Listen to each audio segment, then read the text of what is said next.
into the day with the dawn ringing in my ears. Oh, oh, I tune into my TV show. No better way, I gotta get myself into gear. Let's go. Oh, and I feel good today with my wake up in the morning espresso. I feel good today. It's my feel good breakfast show. I know I say it every morning, but good morning, you beautiful souls. And you are beautiful. Thank you so much for joining us. The most beautiful of them all, Mr. Cole. No, stop it. I like it, but I can continue though. But stop at the same time. I love you, dude. You miss our calorie-burning dance we do before the cameras go live.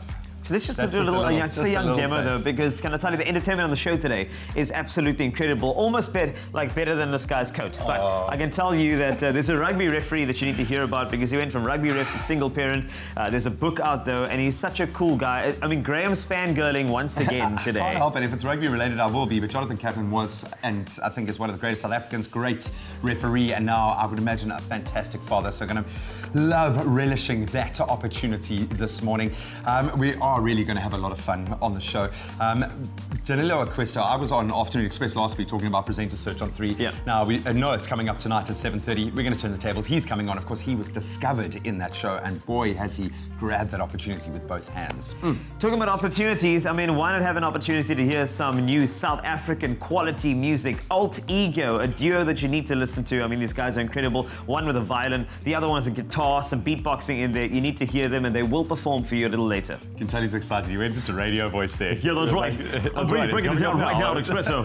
Right now with Graham. What else is coming up, man?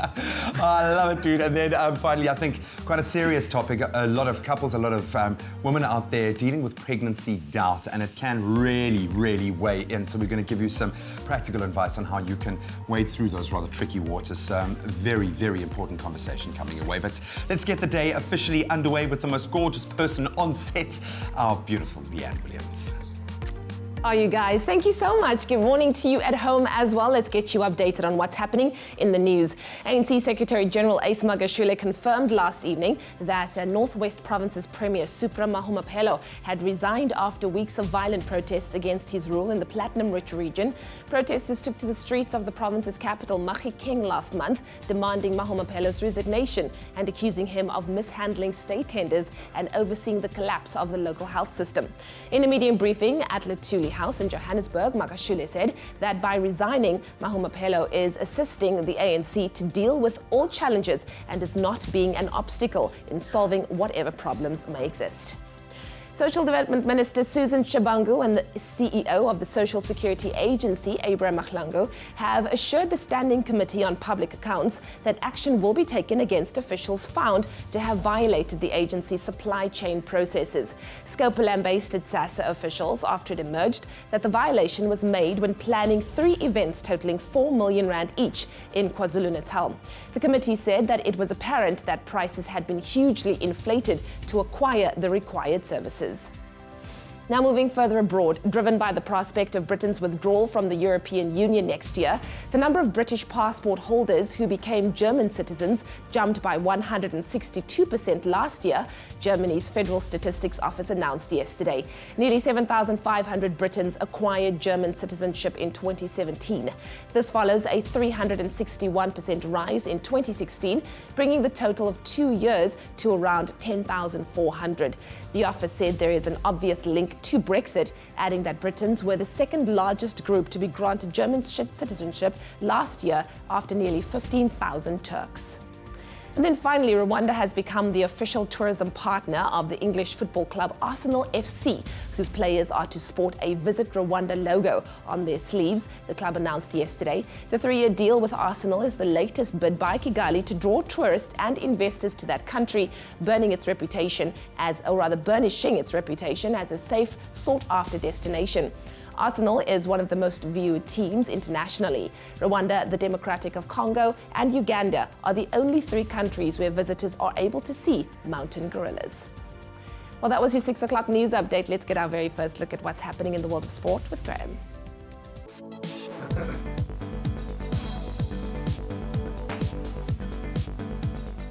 Let's kick it off with cricket this morning, and a very sad note at that. Former Proteas cricket captain AB de Villiers officially called time on his international career yesterday as he retired from all formats of the game. After making his debut back in 2004, de Villiers went on to represent South Africa in 114 tests, 228 ODIs and 78 T20s, scoring over 20,000 runs along the way. His final appearance for South Africa came in Johannesburg in March, where the team beat Australia by 492 runs to win the series 3-1. It is a massive loss to South African cricket. And staying with cricket, the Kolkata Knight Riders kept their IPL campaign alive thanks to a 25-run win over the Rajasthan Royals in Kolkata last night. After being put into bat first, the Knight Riders made it to 169 for 7 with a half-century from Dinesh Karthik. In their chase, the Royals fell short as they ran out of overs on 144 for 4. So the Knight Riders will now take on the Sunrisers Hyderabad tomorrow for a place in Sunday's final. Then on to soccer and all of the drama at the bottom of the table. Platinum Stars are still without a win in the PSL promotion playoffs as they played out to a goalless draw with Jomo Cosmos in Maroleng last night. After 2 rounds, last night's result leaves De Quena at the bottom of the playoff group with only 1 point, while leaders Black Leopards sit on 4. So up next, it's Platinum Stars up against Black Leopards at the Maroleng Stadium. That happens on Saturday. And then finally in cycling, sadly, South Africa's Louis Meintjes has been forced to withdraw from the ongoing Giro d'Italia due to illness. At the stage 16 mark, the dimension data for Quebec cyclist pulled out of the race in 46th place on the general classification, 1 hour and 18 minutes behind race leaders Britain's Philip Yates. And the results from yesterday's stage 17, Elia Viviani claimed the 4th win this year, while Yates kept hold of that pink jersey. More on all of those stories in a half hour, but let's get a scope on today's weather. Take a look at your weather now on Expresso, and it does look like all over the country some partly cloudy conditions as well as some rain in parts. But let's take a look at those temperatures for you to give you an idea as to what to wear today. Starting in Polokwane, 10 to 24, Bombela 14 to 32. Pretoria enjoys 10 this morning to a high of 24 this afternoon. Johannesburg, Goeiemorgen 7 to 23. Mahikeng, a low of 7 to a high of 26. Same conditions in Klerksdorp and Kimberley 5 to 24. Bloemfontein, a low of just 3 to a high of 22 this afternoon. Richards Bay 18 to 28. Pietermaritzburg 11 to 27. Durban 20 to 26. Mthatha 13 to 27. East London enjoying 13 this morning to a high of 23. 25 is the high in Cradock from a low of 7. Then Port Elizabeth 13 to 22. George enjoys 11 this morning to a high of 20. A chance of rain in that particular area. Sutherland is feeling winter right now, 3 to a high of just 15. Rain in Cape Town in parts 11 to 16. Same conditions in Worcester 10 to 18. Springbok a low of 6 to a high of 21. And then Uppington, good morning, a low of 8 to a high of 26. That's your weather on Expresso, and a lot of great things happened on this day. Let's take a look.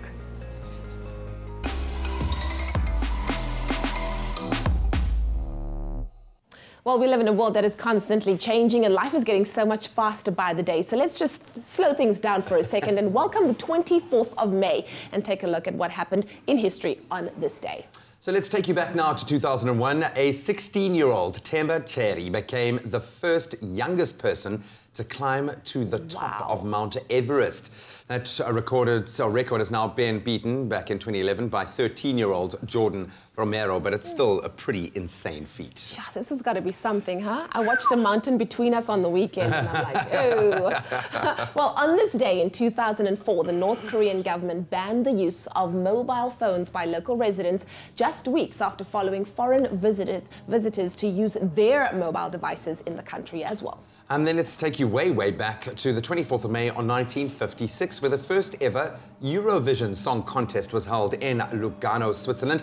A number of international artists have made it big from the popular song contests, like ABBA. Wow. Celine Dion even featured as well. That worked out well for them. Well, that's our bite-sized dose of what happened on this day in history. Go out there, seize the day, and make it one for the books.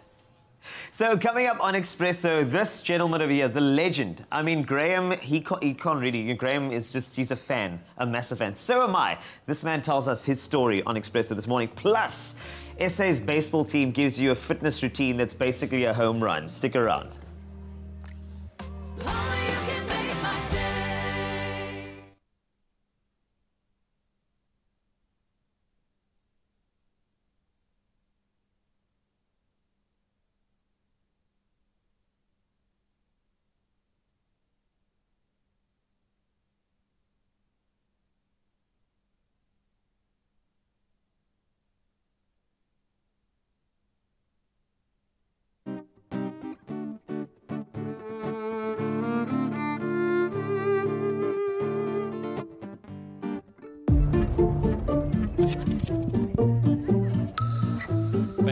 hands on the mic.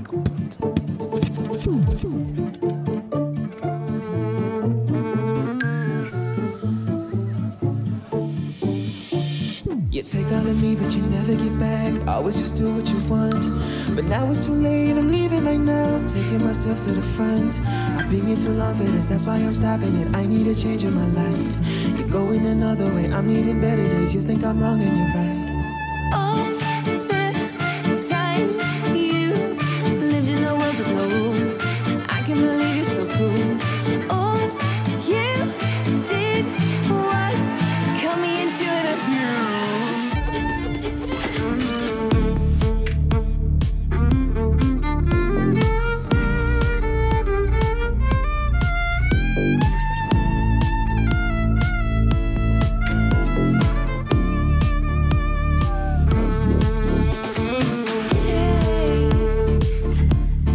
Take what you want from me.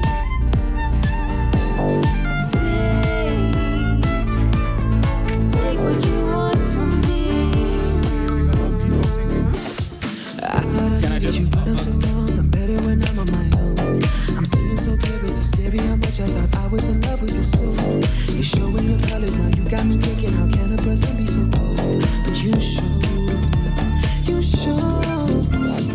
All the time you lived in a world with no rules. I can't believe you're so cool. All you did was cut me into an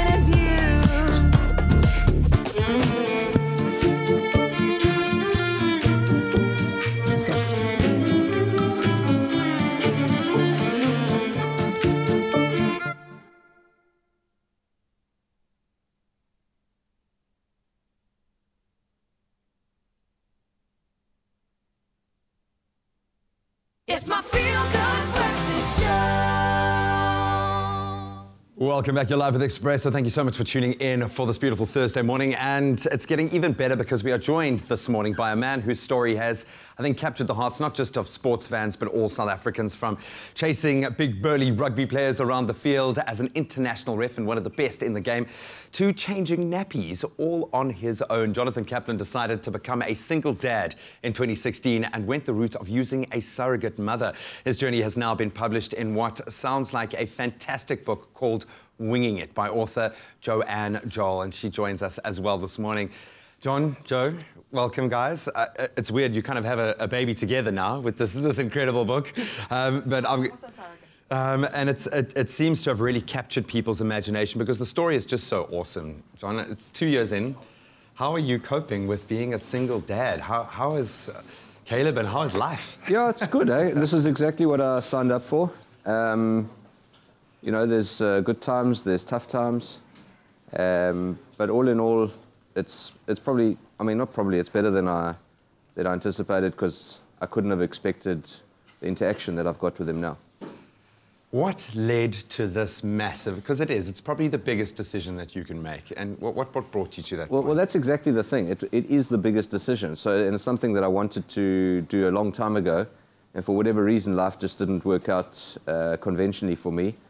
And when I was retiring, or you know, in that type of in that zone, I decided that this was an option that I needed to explore. And it took me literally a couple of days, a few phone calls, and then I made the decision. Pulled the trigger, and it did take a long time.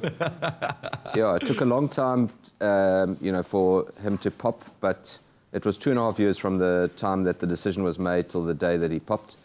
But it was, yeah, loving it. And congratulations, man. He's just the most beautiful boy. Joe, you're just chuckling your way through this. What a journey to document, to be the person responsible. What drew you to Jonathan and his story? Why did you want to be a part of this? I mean, who wouldn't want to be? You know, you hear about the prospect of this retired rugby ref about to become a single dad, you know, by surrogate, and you just think, you know, I want to watch that. I want to write it. I want to see how that plays out. Not only, I mean, I came onto the scene for the book purposes when Caleb was about 3 months old. So, you know, a lot of that journey that you're talking about was already underway. But you know, as a mother, as a parent, as a human, as a really, it's just something one wants to witness and be a part of, and it's a courageous, interesting, you know, fascinating story. You mentioned convention. There is nothing conventional when it comes to being a parent, and I really have to commend you for taking this on board and for being such a, I think, an outspoken dad as well. Sharing that journey is a very important part, because there are a lot of parents out there that are looking for something to cling to, and you guys are going to be sharing the story at the Festival of Learning in Cape Town this weekend. Can you give us some of those details, and what can people expect when they come and share this space with you, Jo? I think the whole festival is about interesting journeys, stories, psychological experiences, and so what we're doing at the festival is talking about our process of putting the book together, Jonathan's decision-making process, and a lot of the kind of, as you said earlier, the intellectual kind of capital behind it, the thinking, the feeling, the support that's required, and really what goes into making this kind of thing happen. He makes very quick decisions. I've seen him in the field, and emphatically so. Was it like that during this process? I don't know who was making the quicker decisions of the two of us, but Jonathan is, as his previous book says, he calls it like it is, and he decides something and he makes it happen, and nothing was standing in his way. Clearly, and so too with the book. We're loving having both of you. Well done, Jo. It sounds like people are absolutely loving it. I cannot wait to sink my teeth into it as well. But you definitely want to join them and get into the Festival of Learning opportunity that it is to not only, I think, learn about this incredible man's life and his new journey, but to get into the writing process itself. And John, we're going to ask you to stick around so I can get a few more tidbits on this amazing journey. But if you want to catch the talk by Jonathan and Jo at the SACEP Festival of Learning tomorrow, you can find more details on how to get tickets on their website, which is sacep.edu.za. We might just need a referee for some fitness happening here on Expresso this morning, because South Africa's under-15 baseball team are heading to Panama to represent all of us. But the thing is, how are these guys preparing to represent us? Coach Andrew is here, and from what I can tell, I looked at these guys and they asked me, you know, Coach Andrew is here, do you mind giving us a hug? Well, you know what? Why don't you just join the fitness at home and watch these guys do what they do to make sure they are ready for Panama. Coach Andrew, take it away, sir. Good morning. So these boys have been at the National Baseball Tournament. We then asked them not to do anything for 4 weeks. With boys, that's quite difficult. And now we've just started up a program. So they're on the foam rollers, and I'm now going to ask them to do the activation for you. So you'll see that some of them are using bands, and some of them are just doing the activation. What I've asked them to do is to put their feet as wide as their shoulders and their knees wider than their feet.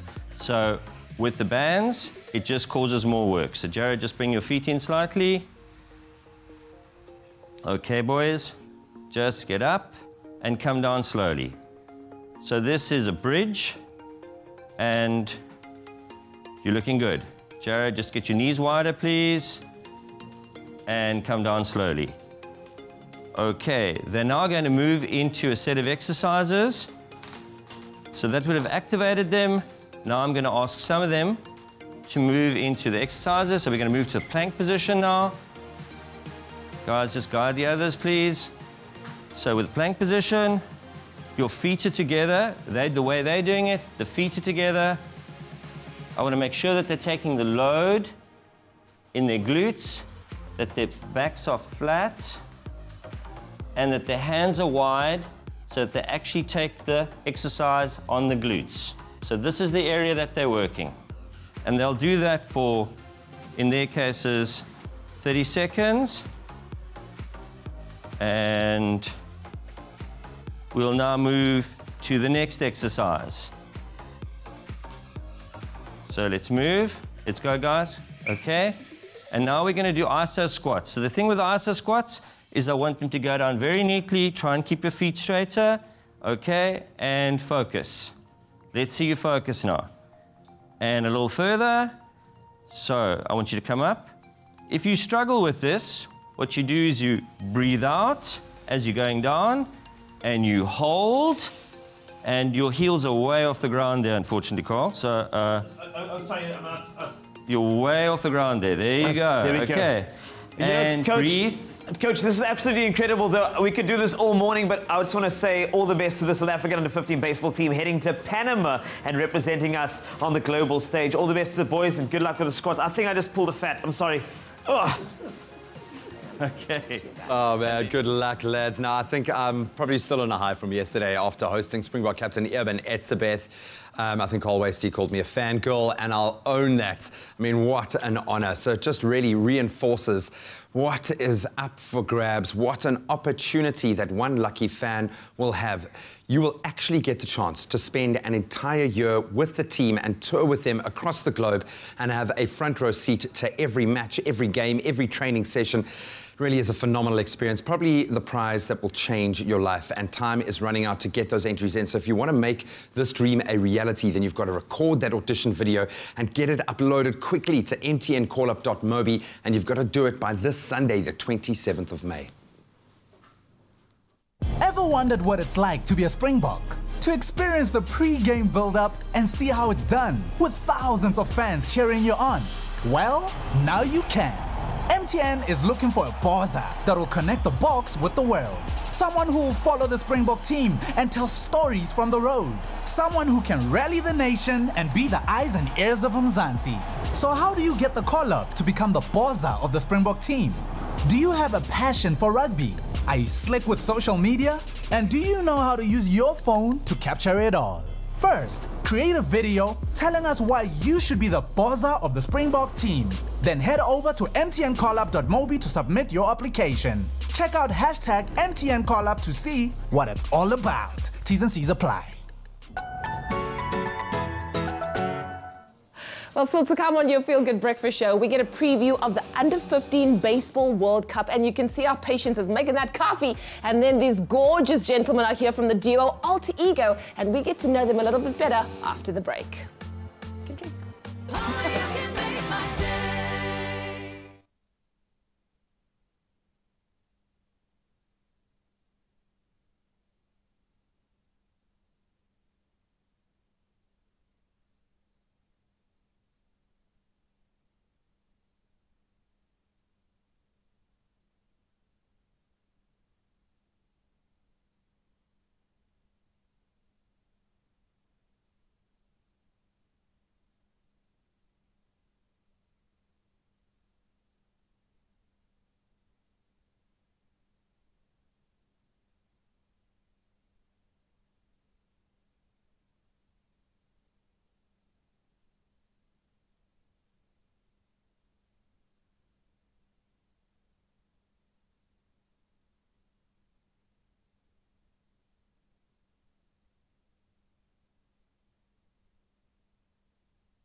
Welcome back, you beautiful souls. Thank you so much for tuning in. You're live with Expresso now. Some great news for a group of young sportsmen. In August this year, a group of young athletes will be flying the South African flag very high in Panama for the Under-15 Baseball World Cup. Now, to chat about their upcoming adventure and what an adventure it's going to be, we are joined this morning by Tariq Adams, Ethan Buckley, and coach Kevin Johnson, who very noticeably didn't take part in the fitness. What's going on, man, Kev? That's what I mean. You've earned that right.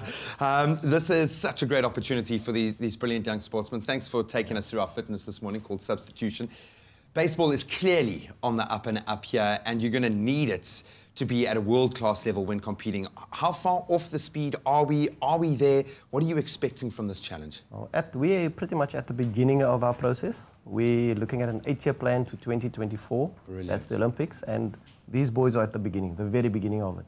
So if all goes well in 2024, some of them should be... Not some, all. Okay, all of them. I can see the fire in the eyes, boys. I can see the fire in the eyes. And it's so good that there is a plan and continuity in place, because that is the most important thing, certainly when it comes to developing brilliant young players. Ethan, maybe I can start with you. What drew you to baseball? I mean, it's an American sport. We always think it's an American sport, but it's growing in SA. What drew you to the game? Well, when I was younger, my parents played. Well, my dad played, especially. Cool. And it was kind of in the family. And I basically grew up on the baseball field, and I thought I'd give it a try, and I was hooked. I still like baseball as much as I liked it when I started it. So I love that, and obviously a bit of natural talent doesn't hurt. Tariq, how did you get into baseball? What has it given you? Why do you love it as much as you do? Well, it's my passion. I have good talent, and my brothers played when they were smaller. Got to know the game, and I liked it since then. Are you better than them now? Probably. The nod says yes, the mouth says probably. I love that. Do you think that the sport will ever get to the point of becoming a major sporting code in South Africa? Is that what it needs, or are we on the right trajectory as we speak? Nothing is impossible, but we need the corporates to back us. The problem we have here is we're not a national sport, like soccer, cricket, rugby.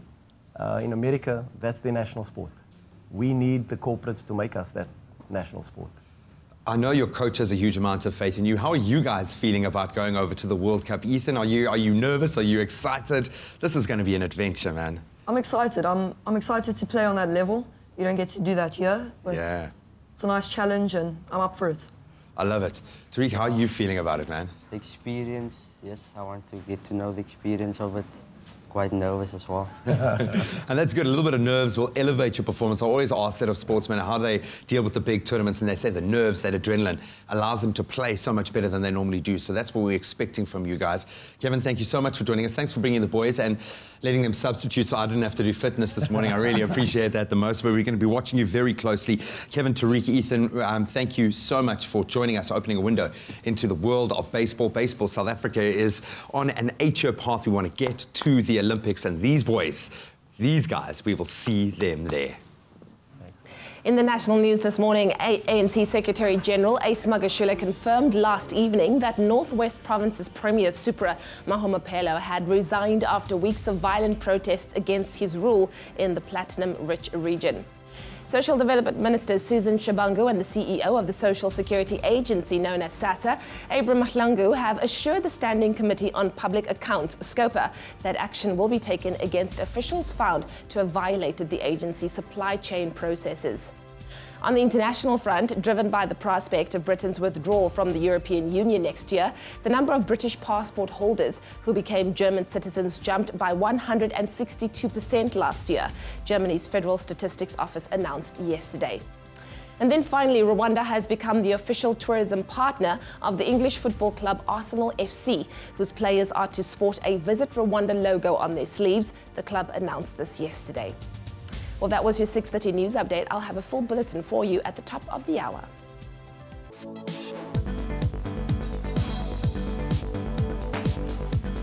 Just bringing you a quick sporting snapshot. In cricket, former Proteas cricket captain A.B. de Villiers officially called time on his international career yesterday, retiring from all formats of the game.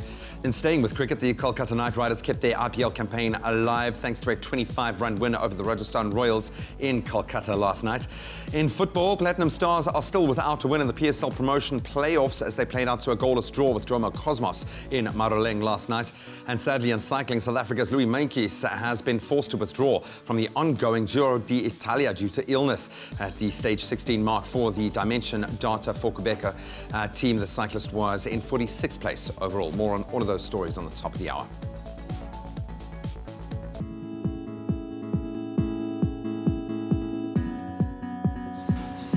Take a look at your weather here on Expresso, and I can tell you scattered showers across the country today, partly cloudy in parts, but let's take a look at those temperatures for you. Polokwane is a low of 10 to a high of 24 today with some scattered clouds. Bombela 14 to 32. Pretoria high of 24 in the region from a low of 10. Johannesburg a low of 7 to a high of 23. Mahikeng 7 to 26. Klerksdorp 7 to 26 as well. Kimberley 5 to 24 today. Just 3 this morning in Bloemfontein to a high of 22 this afternoon. Richards Bay 18 to 28. Pietermaritzburg 11 to 27 today.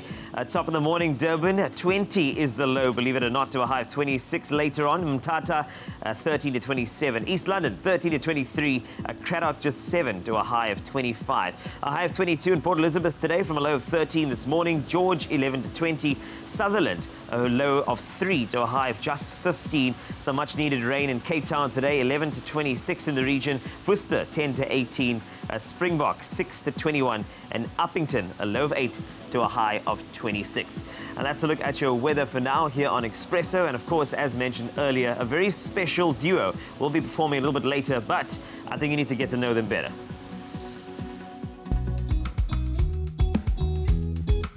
More than a club, more than an appliance brand, Defy. So we live in a fast-paced world where making a good first impression is vitally important. So we're going to put our guest act this morning, Alter Ego, otherwise known as Katelyn and Jody, to the ultimate test. Gents, how are you doing, guys? You good? Very well, thank yourself.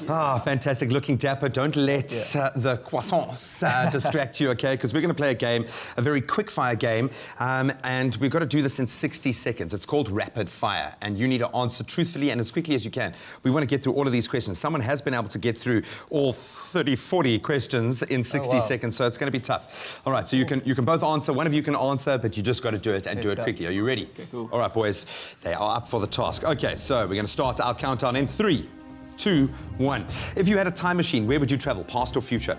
Future. I like that. Beach getaway or wild retreat? Beach getaway. Love it. Iron Man or Captain America? Iron Man. I like that. Chocolate or vanilla? Chocolate. Summer or winter? Winter. Summer. Oh, okay. Toilet roll, over or under? Over. Over. Pineapple on a pizza or no? Yes. Yes. Oh, wow. Get out of set, man.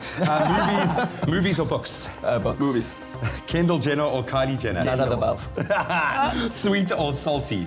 Salty. Cheat. Sweet is cheating, man. Last album you bought? Ooh, Goldfish. Nice. Favorite color? Black. Red. What went wrong, man? Morning person or night owl? Night owl. Sorry about this morning then. Favorite word? Ooh. Not a word, not a real word. Cats or dogs? Dogs. Ah, boom, then we'll round it off on that. I'm a cat and dog person. Well done, Katelyn, Jody. Good job, man. We got about halfway through, but there are 2 of you. So we're going to double that quota. There we go. And it's nice to know that you don't answer identically with each thing. So there's obviously a nice dynamic here. Of course, yes. I don't want to say a conflict model, because you guys do work in perfect harmony. Of course. Just doing a bit of a catch-up. You guys are living the life. You've just come back from a European break. Yes. What was that like? Any new influences? Of course. We just came from Spain, so we went to go see a couple of flamenco shows, and there was a big influence. I actually studied flamenco guitar. Oh, wow. And for Katelyn as well, we were very inspired by it. Portugal as well, they have a slower type of flamenco called fado, which is very depressing, so less there. But such intellectuals about this. They're like, they went over on holiday to study. But that's awesome. You guys have such a crazy body of work. When we see you perform, I'm always amazed at how you are able to make something a classic form, really contemporary. How do you guys go about building your material? Where does it even begin? Does it start with a flamenco riff, or how do you approach your... You know, I think we both have very different dynamics that we bring. So Jody's very with beats. He's very good in tune with great beats. So he'll start with a beat and he'll get some chords. And then I just start with melodies and kind of just fuses into each other. I love that. How are you guys feeling about your rise so quickly after your debut album last year? You must be chuffed, dude. It's hard work, man. We've always been hard workers since we started this acoustic element. So with Alt Ego, we're just keeping pushing and working hard. Yeah, we're on to the next one. Always. Very exciting. Everything's exciting. Yeah, man, it's exciting to have them here. We're going to get a performance from Alt Ego in just a moment. Oh, the things Danilo says while other people are having interviews. Danilo Acquisto from Afternoon Express joins us this morning, and we're chatting all things presenter search on 3. And then we're also getting a little bit of a preview as to the state of South African rugby referees. All that and more is coming up on your Feel Good Breakfast Show. Princess is over there. Danilo, do you want to put in your order, darling? I'd love a coffee and cappuccino, please. Thanks.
It's my Feel Good Breakfast Show.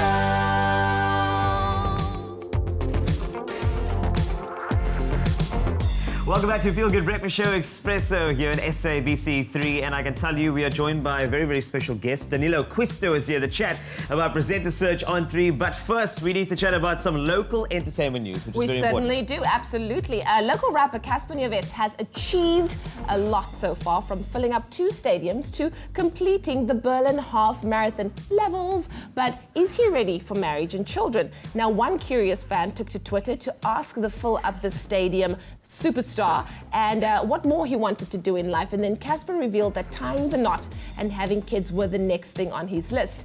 He also mentioned building a school as one of his future plans, and this is when one of Twitter's fans challenged him to send a homeless child to school. Ooh. Interesting stuff, eh?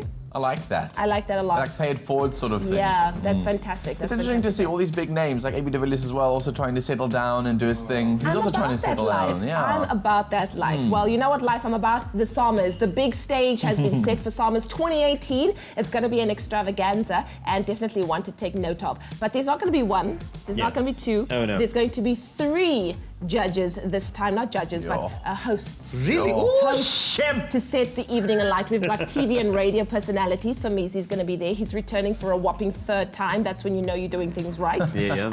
He will also be joined by fellow radio star Dinero Naka and comedian Mpo Pops to steer the televised one-night spectacle. Now, local summer anthems have scooped up nods on the award show's nominee list with Omonia. Come on, we love them, from Destruction Boys. Also, we've got the likes likes of Kannemeyer by Sunil, who's going to be making an appearance as well as Something Soweto. So if you need to know this, to diarize it, it's happening on the 2nd of June at 8 o'clock, and you can watch that on SABC1. It's going to be awesome. Summer's always a huge showcase. It's going to be so all those personalities on the stage, I'm going to get a headache. I need like pills to like. Let me tell you, it's going to be amazing. It's going to be amazing.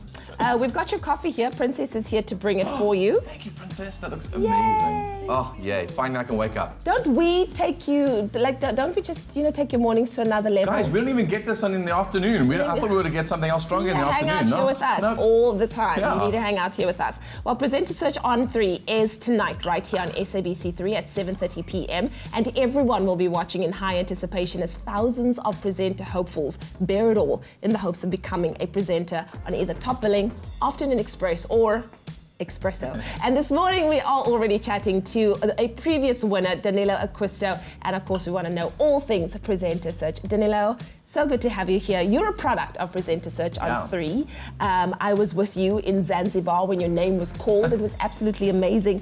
But, Durban auditions take place tonight. What can we expect? So it was so weird to be on the other side of the camera this time, and I have so much respect for Durban. I love the city. The people are so friendly, and they came out in absolute... with so much energy and fierce for this competition. Amazing. And I think I had a little teary moment when I left because I didn't realize how much sort of pressure is on these people who walk into the room. And I've been there before and it was hectic. But there's going to be something interesting. I don't know if it's ever aired in any of the promos. I don't even know if it made it to the show. But ladies and gents, tonight is a male stripper. What? Yeah. Yep. I don't know if it made it to the show, okay? That was one of the stories that I had to tell you. There's going to be something crazy happening tonight. I hope it made it to the show. If it didn't, sorry, I should have taken some behind-the-scenes video. But another story was this girl who came from the Joburg audition. She flew with her last cent, with no accommodation in Durban, flew all the way to Durban, has no way to get back home, and no accommodation in Durban to stay over the night at all. We had to try and find her accommodation afterwards as well, just to make it to the audition in time. So Durban really wants this, and I'm telling you there's going to be some incredible talent there. Oh, wow. Oh, my goodness. Listen, in terms of the X Factor, what are you looking for when it comes to the right fit for any one of these shows? I think after my journey being through Presenter Search and obviously being on air for the last number of years, I think the one thing I'm looking for most in the presenters is to stop trying so hard to be somebody. Be you and be authentic about it. Want this enough, but not this whole thing where you're trying to make buddy-buddy with all the other presenters while they're there. I want to see somebody who's truly authentically talented at what they do and wants to be brilliant. I don't want to see people who want to be famous. I want to see brilliant presenting. 100%. Wow. What type of judge do you think you are? You're more of a Simon Cowell? Definitely. Honestly, you guys also don't know this. You won't see this on the show. But what ended up happening is the production crew behind the scenes had to come halfway through the audition process and say, Dan, you tone it down a bit.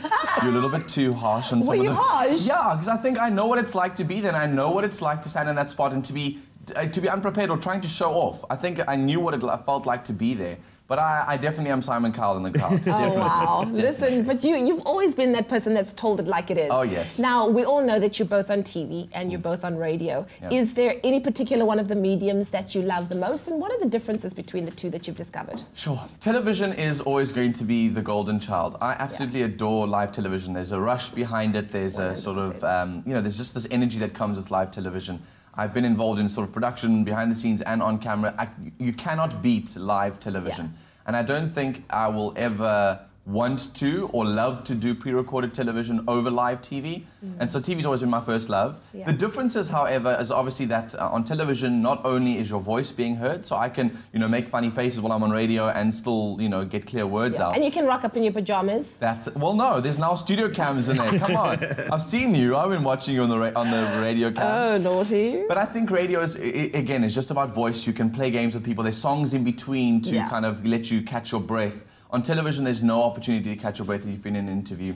There's somebody talking in your head all at the same time. It's a real different medium, but nothing can beat television. Nothing. Oh, man, I love it, I love it. And we get to watch you tonight at 7:30 on SABC3. Presenter Search on 3 is what's going down. Like Danilo says, there's going to be some really interesting things, people taking off their clothes, but mostly it's going to be a wild ride of auditions, so make sure you catch it all. And don't go anywhere, because a little bit later on, we'll be putting down Lance presenting skills to this test. And I love how as we continue with this interview, Carl just gets closer and closer and closer to me. I can't know what you're talking right about. now. Evan, hit it. You are live on SAPC 3. Our mothers are watching us on TV. This is the place you need to be. If you want to feel like a VIP, I want to carry on, I gotta go. But you better watch our show. Hey, make sure you catch Presenter Search on 3 this Thursday night at 7:30 right here on SABC 3, where the stage is yours. So you talk about hard hitting. It's been 14 weeks of hard hitting rugby action in Super Rugby. A lot of complaints off the field from fans, from players, from coaches about the standard of refereeing. We've got one of the greatest refs ever to walk onto the field, Jonathan Kaplan here, and we've been loving talking about his brand new book, Winging It, about his adventures in fatherhood, but we couldn't get you here without talking a little bit of shop. So I hope you don't mind. I'm going to indulge the rugby side of my brain and plug into your massive rugby brain. What do you feel about the standard of refereeing? Do you still care? Do you still watch games and kind of have a thought, oh man, I would have played that differently? Where do you think the level of refereeing in Super Rugby especially, because that's kind of the big focus at the moment? Yeah, I think, you know, I think there's too much in the media at the moment for it to be glossed over and swept under the carpet. I think there's obviously sometimes a little bit of sensationalism. Sometimes I think it goes a little bit too far. But I think by and large there is there's potentially an issue in respect of the experience that this young group of referees hasn't got, and perhaps that's shining through in some of the tight calls that need to be made in games. And I've said for a long time, and I don't know why that it's why it's still the same. We're way down the track, 20 years down the track from inception. That I really think more needs to be done in respect of coaching of referees to get them on the same page. This is a young group of refs, so if you push people quite quickly, you're going to get they'll miss certain things and they'll grow from those learnings, which is happening at the moment. And that doesn't help a coach who's fighting for his job or a player who wants the correct decision. But it is what happens when a top group of referees leaves the stage, and then there's a vacuum, there's a hole.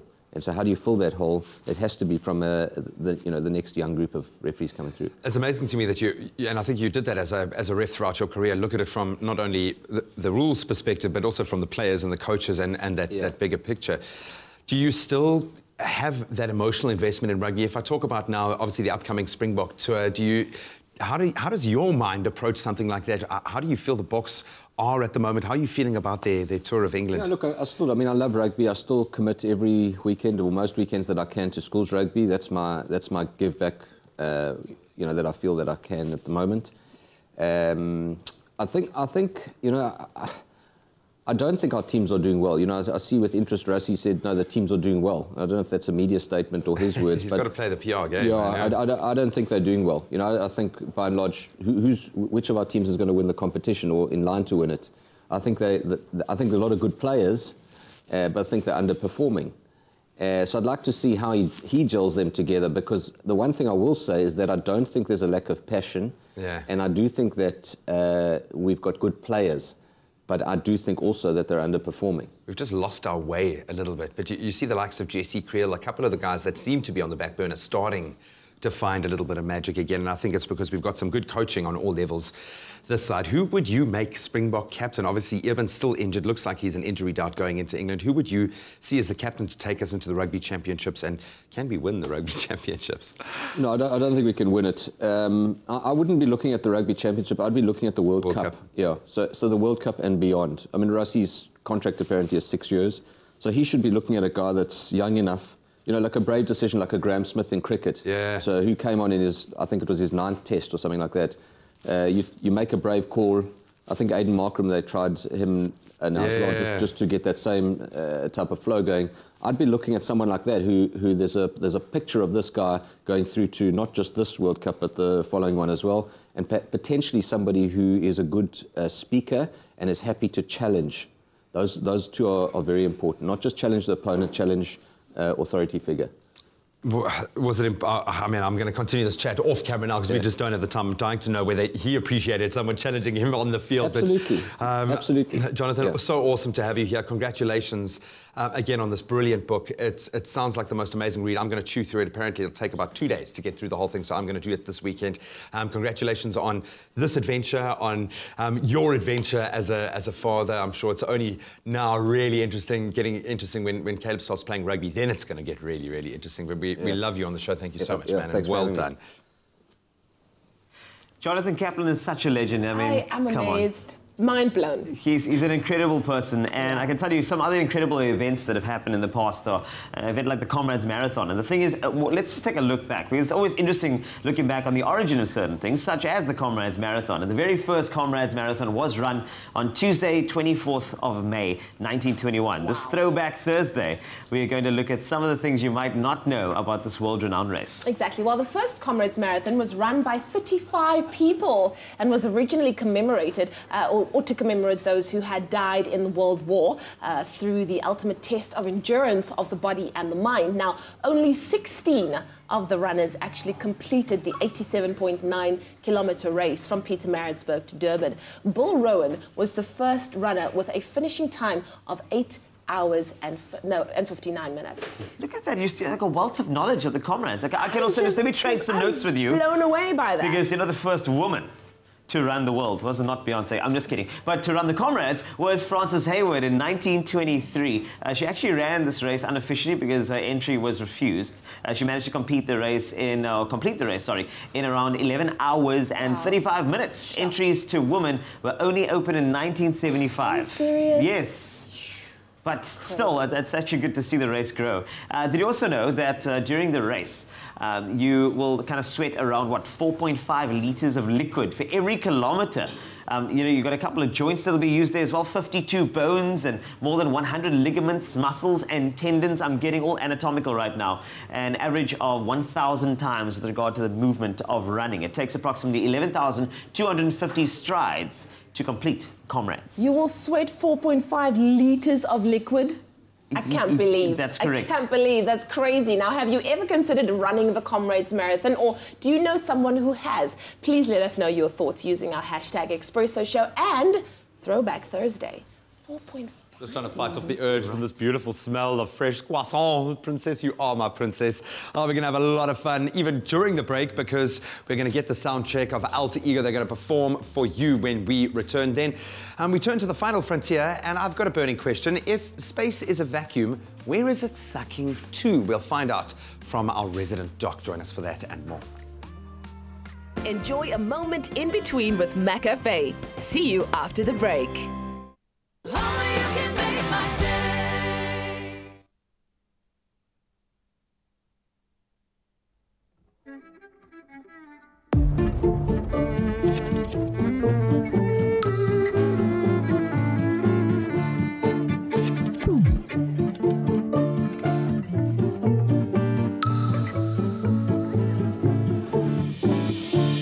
You take all of me, but you never give back. Always just do what you want. But now it's too late, I'm leaving right now. Taking myself to the front. I've been here too long for this, that's why I'm stopping it. I need a change in my life. You're going another way, I'm needing better days. You think I'm wrong and you're right.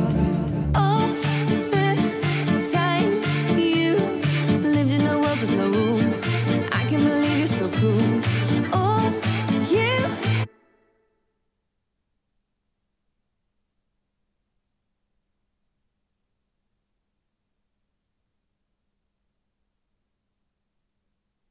It's my feel-good breakfast show. Welcome back. You're live with Expresso. Time to have a little bit of a laugh. I'm hoping a laugh as we track what is on our timelines. Judging by the smiles, we're going to laugh. We're going to laugh. No, you have to laugh because I want to showcase one of my favorite clips on the interwebs right now. Okay. Because people have actually used it as memes to showcase some things, like especially when, like, just take a look at this. I'll tell you what the meme is now, but look at that. Evil, straight off Peppa the... Pig. Oh, I know. Beautiful. Peppa Pig and then... Look at this, I can't believe it. Wow. But if she was smiling and giggling and having fun with it, that would be better. But she's like, she proper wants to see that pig go. She wants to see that pinata break. Okay, so there's a doggy that caused a little bit of chaos in his owner's home. And as much as they wanted to get angry with him, he was so cute, they just couldn't. Let's take a look at this. I mean, you are completely... Hey, what's up? Oh, that dog has exhausted itself from that mayhem. Oh, my word. It's like having kids in the house, but really destructive kids. That's like generally like a Sunday face of mine, you know, after a great week. It's got to have the tongue. Oh, that's brilliant. Thanks, guys. That did make me laugh and unnerve me a little bit with the whole Peppa Pig thing. But you can let us know what hashtag video or story has caught your attention online this morning. As always, connect with us online. Share on our Facebook page, Twitter, always using that @Expresso Show hashtag and handle. Now, this morning we are joined by some great guys. South Africa's brand new electrified dance act, if they can indeed be classified, Alter Ego. They're made up of cousins, Callan Peterson and Jody Arbel, and the magic happened when they contained their musical talents to form acoustic element. That was the first incantation. Then it wasn't long before they started experimenting with a more edgy sound, which was, of course, the birth of their alter egos, hence Alt Ego was born, and they join us now performing to a beautiful track titled What You Take What You Want.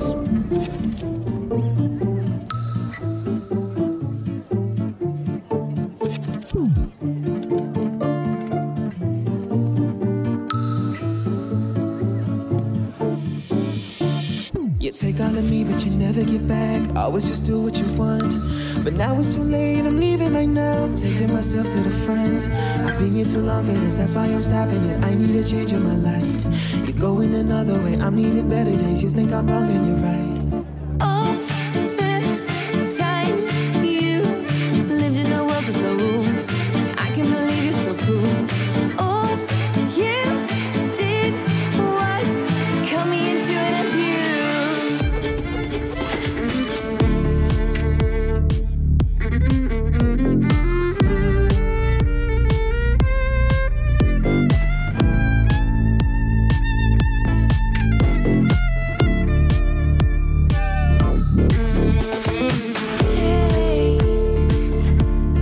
Take what you want from me.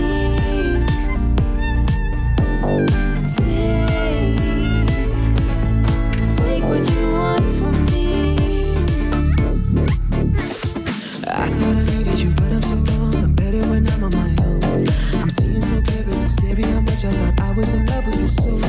You're showing your colors now, you got me thinking, how can a person be so bold? But you showed me, you showed me. All the time you lived in a world with no rules. I can't believe you're so cool. All you did was cut me into an abuse.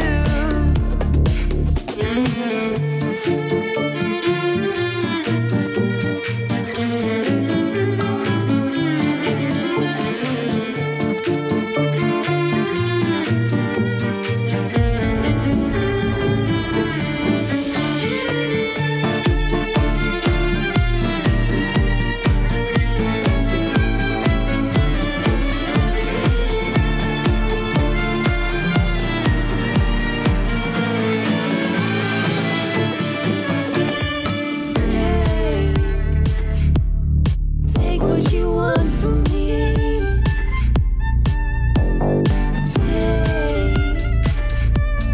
Take what you want from me.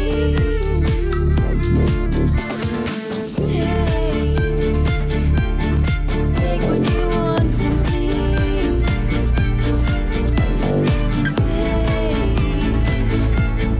Take what you want from me.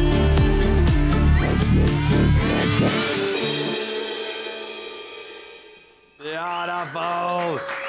Jody Abel, Callan Peterson, and Muzzles. DJ Kosher on the decks, on the wheels of steel. I don't know, what do you call these now, man? On the laptop.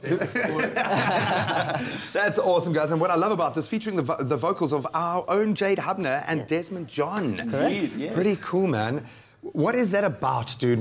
How do you describe a track like that? I saw the flamenco feet were rocking much better there, man. Yeah. Spanish influence. Yeah, it actually has a bit of a flamenco influence. The song that we used was Sarda. So it is a Spanish classical piece of music that we've combined with house and techno. house and techno. Absolutely love it, man. You were amazing, dude. Of course, you guys DJ are and phenomenal. producer, and now a member of Alt Ego, DJ Kosher. Are you the man? Congratulations, dude. Bringing balance to the force. I absolutely love it, man. You guys are just so awesome to watch, but you're incredible guys to host as well. You're just such gentlemen, man. So thank you so much for that as well. Notice the sneaker game as well. I think that's why he was doing the little flamenco dancer as well. But you can let us know what you thought of that performance from Alt Ego with their new band member. Hit us up on all of our social media platforms. In the national news this morning, ANC Secretary-General Ace Magashule confirmed last night that Northwest Province's Premier Supra Mahumapelo had resigned after weeks of violent protests against his rule in the platinum-rich region.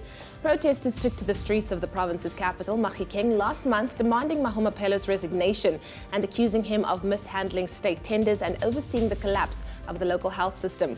In a medium briefing at Luthuli House in Johannesburg, Magashule said that by resigning, Mahumapelo is assisting the ANC to deal with all challenges and is not being an obstacle in solving whatever problems exist.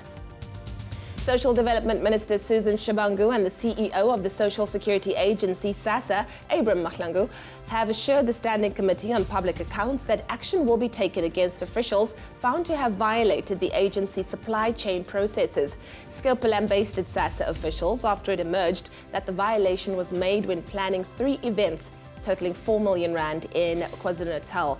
The committee said that it was apparent that prices had been hugely inflated to acquire the required services. Now moving further abroad, driven by the prospect of Britain's withdrawal from the European Union next year, the number of British passport holders who became German citizens jumped by 162% last year, Germany's Federal Statistics Office announced yesterday. Nearly 7,500 Britons acquired German citizenship in 2017. This follows a 361% rise in 2016, bringing the total for the 2 years to around 10,400. The office said there is an obvious link to Brexit, adding that Britons were the second largest group to be granted German citizenship last year, after nearly 15,000 Turks. And then finally, Rwanda has become the official tourism partner of the English football club Arsenal FC, whose players are to sport a Visit Rwanda logo on their sleeves, the club announced yesterday. The 3-year deal with Arsenal is the latest bid by Kigali to draw tourists and investors to that country, burnishing its reputation as a safe, sought-after destination. Arsenal is one of the most viewed teams internationally. Rwanda, the Democratic Republic of Congo, and Uganda are the only 3 countries where visitors are able to see mountain gorillas. Well, that was your 7 o'clock news update. Here's another look at what's happening in the world of sport with Graham.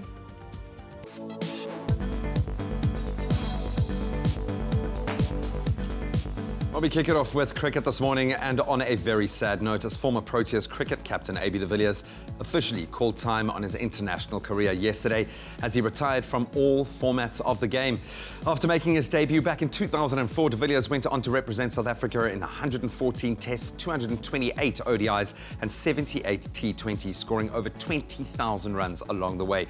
His final appearance for South Africa came in Johannesburg in March, where memorably the team beat Australia by 492 runs to win the series 3-1.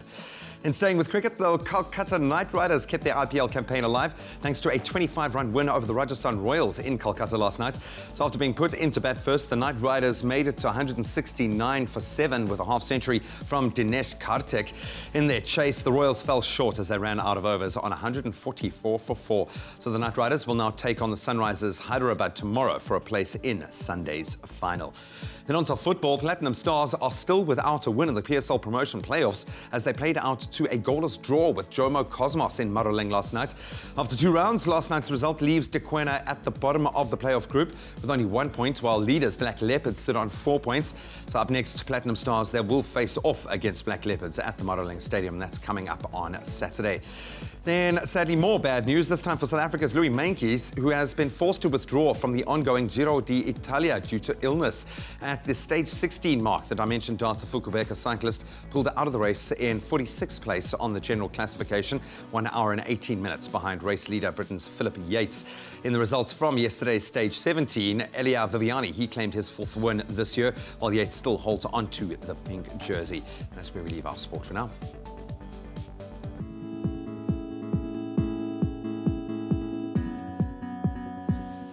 Thanks a lot, Graham. Take a look at your weather now. It looks like scattered showers across the country today, but let's look at those individual temperatures in your area. Starting off with Polokwane, a low of 10 to a high of 24 today. Bombela, 14 to 32. Pretoria enjoys 10 in the morning, 24 this afternoon. Joburg, top in the morning to you, 7 to 23. Mahikeng, 7 to 26. Klerksdorp, 7 to 26 today as well. Kimberley, a low of 5 to a high of 24. Very cold in Bloemfontein this morning, only 3 to a high of 22 later. Richards Bay, 18 to 28. Pietermaritzburg, 11 to 27 today. A high of 26 from a low that seems quite high, 20 in Durban today. Some scattered clouds in Umtata, a high of 27 from a low of 13. East London, 13 to 23. Of course, scattered clouds in Cradock as well, 7 to 25. Port Elizabeth, a low of 13 to a high of 22. George, a low of 11 to a high of 20 with some rain. Sutherland, a very low 3 to a high of 15. Much needed rain in Cape Town today, 11 to 16. Worcester, 10 to 18. And Springbok, 6 to 21 with Uppington from a low of 8 to a high of 26. That's it for your weather on your Feel Good Breakfast Show, Expresso. More than a club, more than an appliance brand. Defy. Well, Mango Airlines had some of their favorite guests on board yesterday on their way to Knysna for the Pink Loeries. They were Betty Bangles and the Queen of Wigstock. Now, Mango is proud to be associated with the Pink Loerie Mardi Gras and Arts Festival for this year's Mr. Gay World competition. The airline is perfectly positioned to fly guests in and out of the neighbouring city airport in George on the picturesque coast of the Western Cape. Now, for a second time, Knysna will host the 4-day-long celebration enjoyed by the LGBTQ community, and this is also a third opportunity for the Rainbow Nation to host the event. Now, the festival, now in its 18th year, will take place from today, Thursday the 24th of May, to Sunday the 27th of May 2018, with the crowning moment of Mr. Gay World 2018 to be held at the luxurious Villa Castellina in Knysna. It's not too late for you to book a flight with flymango.com to George and join in the festivities this coming weekend. There will be music, there will be dance, colour and so much more fun, so don't miss out. Mr. Danilo Acquisto is in the house. He says he's the Simon Cowell of the judging panel on Presenter Search on 3. I don't believe it. He also says he's not funny at all, which I don't believe, but we're going to put that to the test, my friend. You're going to play a game of Say What? Oh, no. Say What? He's probably going to suck, which makes it even more funny, and you put me on the spot, and the things I say when I'm on the spot. Oh, gosh, good luck. We cannot wait. Then Dr. Dan is in the house to answer my stupid questions about space. I want to know, if space is a vacuum, where is it sucking to? He will answer that and more after the break. It's all a celebration of creativity with Afternoon Express, live at 4:30 on SABC3. Today we feature R&B soul singer Tebogo Lo, who recently dropped his debut album, Ageless. Plus, South African fashion brand Misha show off some of their designs, and we take a look at the human library that replaces shelves of books with real people who you can engage with in one-on-one conversation. That's Afternoon Express, weekdays at 4:30 p.m. on SABC3. The stage is yours.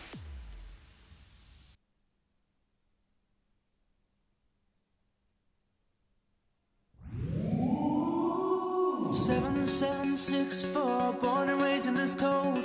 Coke, cheese and crackers and a smile full of gold. Ghetto Nirvana, and we don't care. Oh, know where we're from, proud of our roots. Madiba manufactured, no China in their shoes. They call it heaven, they call it hell. I run this town, shout out ATL. I'm singing like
It's my feel-good breakfast show.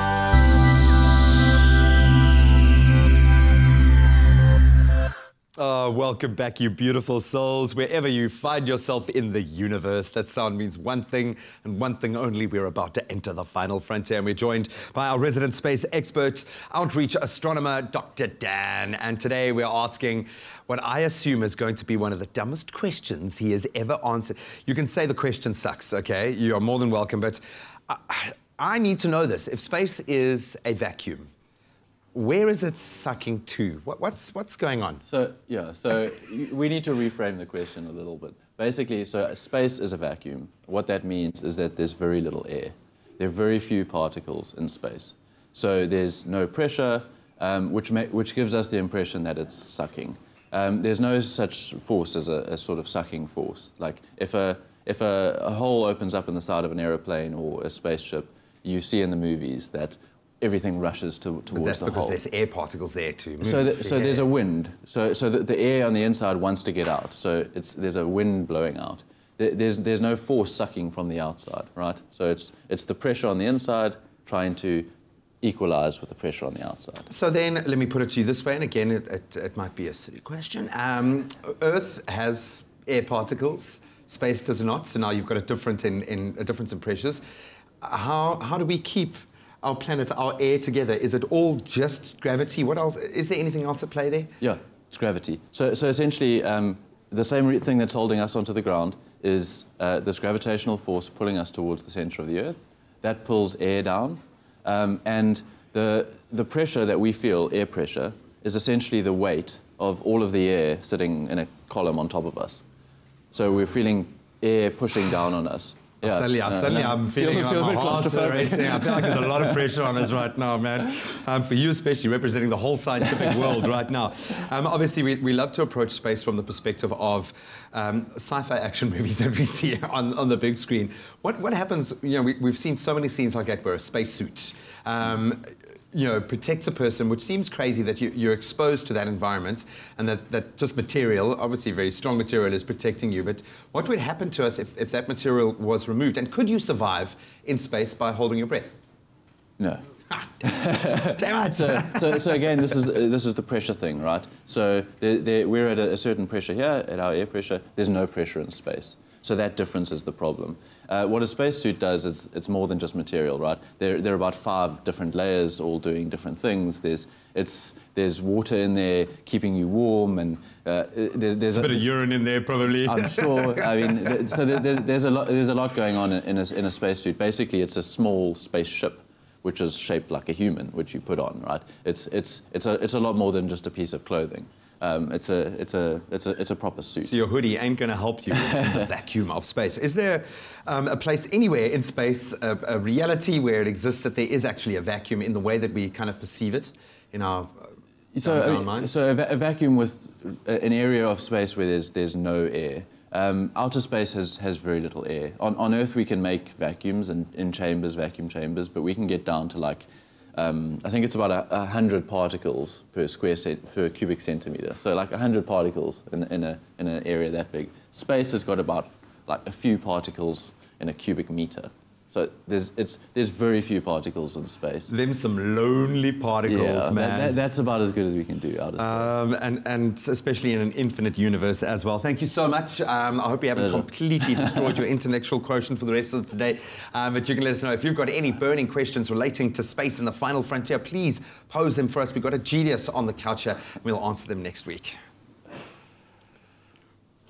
Well, it's time for us to play a quick game of Say What and test our 2 interviewers' knowledge when they see a celebrity they may or may not know. Say what? Oh, no. Oh, the truth of the matter is, as a TV presenter, I love this. They pick the best pictures of the 2 of you. Oh, no. Sometimes you're going to be thrown into situations where you may or may not know the person that you're interviewing. In a perfect world, you know the person. In a not-so-perfect world, it's somebody that you have no clue of. So what we're going to do is play a game of Say What? And I'm going to put up a random picture of a celebrity any celebrity, you've got to ask the very first question that comes to your mind. Oh, wow. Okay, so this is not a I'm going to think about it. It's a quick fire. Are you ready to go? Oh, no. Okay. Right, so you're going to expose us. So, Carl, you can be interviewer number 1, and Danilo, you can be interviewer number 2. Can we get our very first celebrity onto the screen? Carl. Do you watch Suits? Okay. Can I ask mine? Ask yours. How was she? Oh my goodness. Okay, moving along swiftly. Kim Kardashian. Carl. What does Kanye smell like? Okay. Lips real or not? Probably not. I don't All right.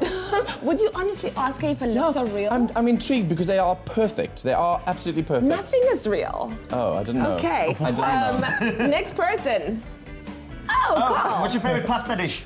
Okay, because he's Italian. Gosh. Oh gosh. Are there socks in those shoes or not? That's all I want to know.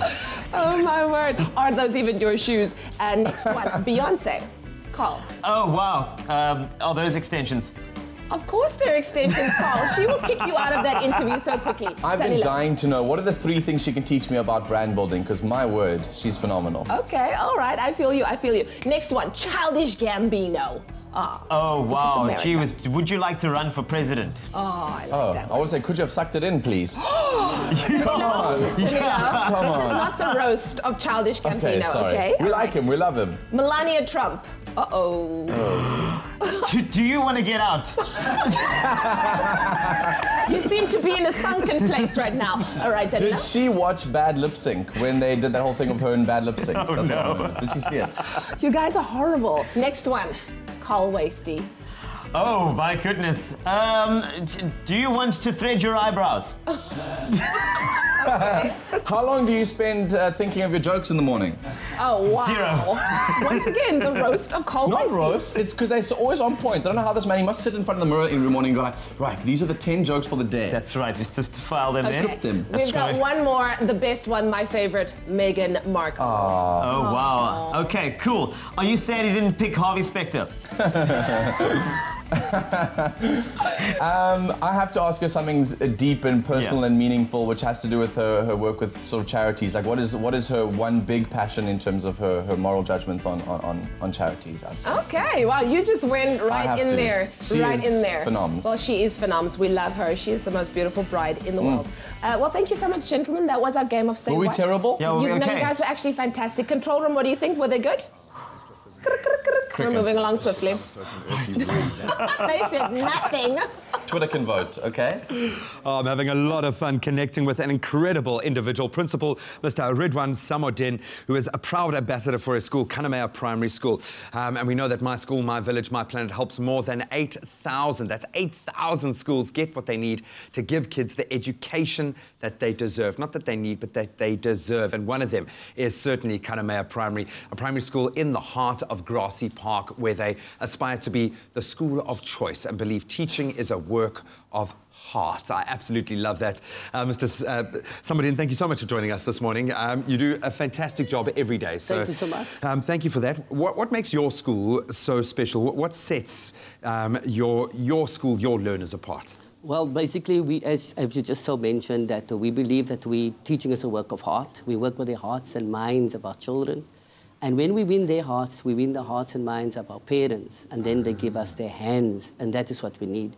We need the parents to be co-journeys on this journey of giving the children the best possible educational opportunities. I love and so that, we say we're the heartbeat of Grassy Park, yeah. And you're proving it every day, and of course you need a little bit of help. Certainly in Grassy Park there is such a massive divide when you look at the resources that are available for you to do your job. What does it mean to be a My School beneficiary to you? Well, I think what MySchool is doing for the country, not only for MySchool, is an amazing, you know, the disadvantage that we face after many years of apartheid and so on and so forth. Still there. So MySchool offers every parent to swipe, and every swipe counts, you know. So apart from that, we have sent in proposals where we got 50,000 Rand for a beautiful library, as you can see, and that is now the heart of Grassy Park School, Kannemeyer Primary School.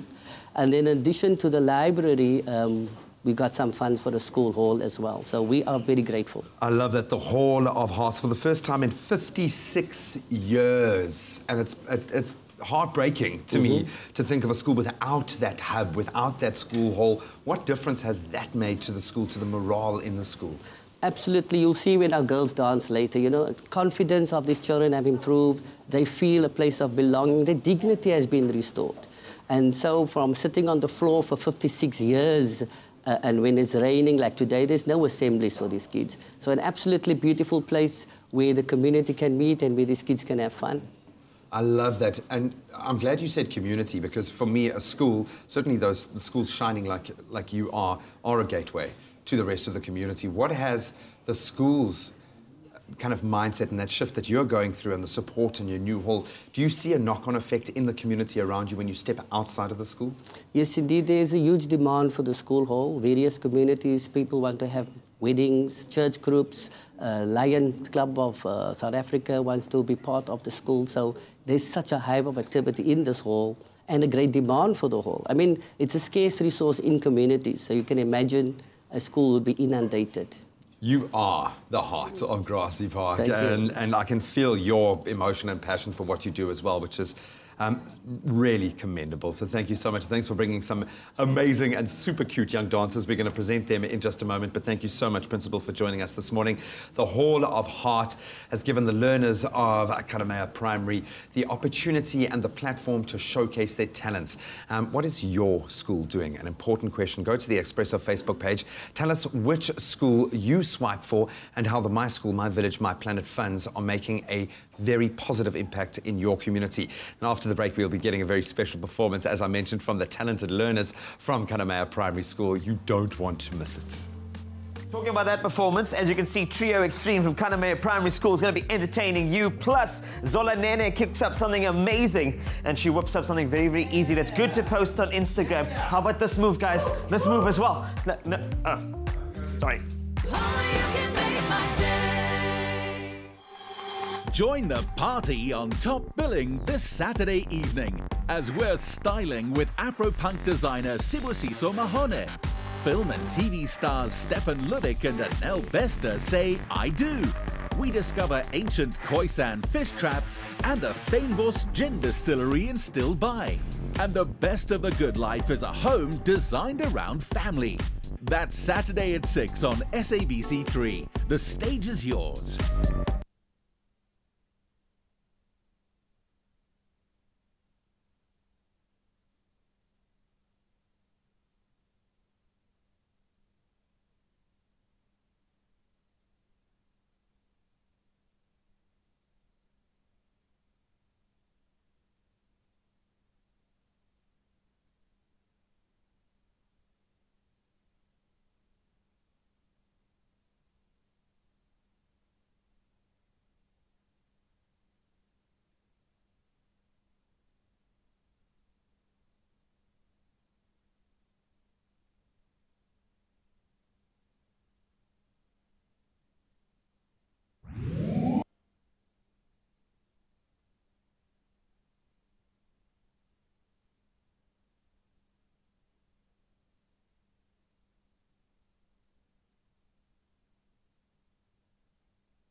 Ever wondered what it's like to be a Springbok?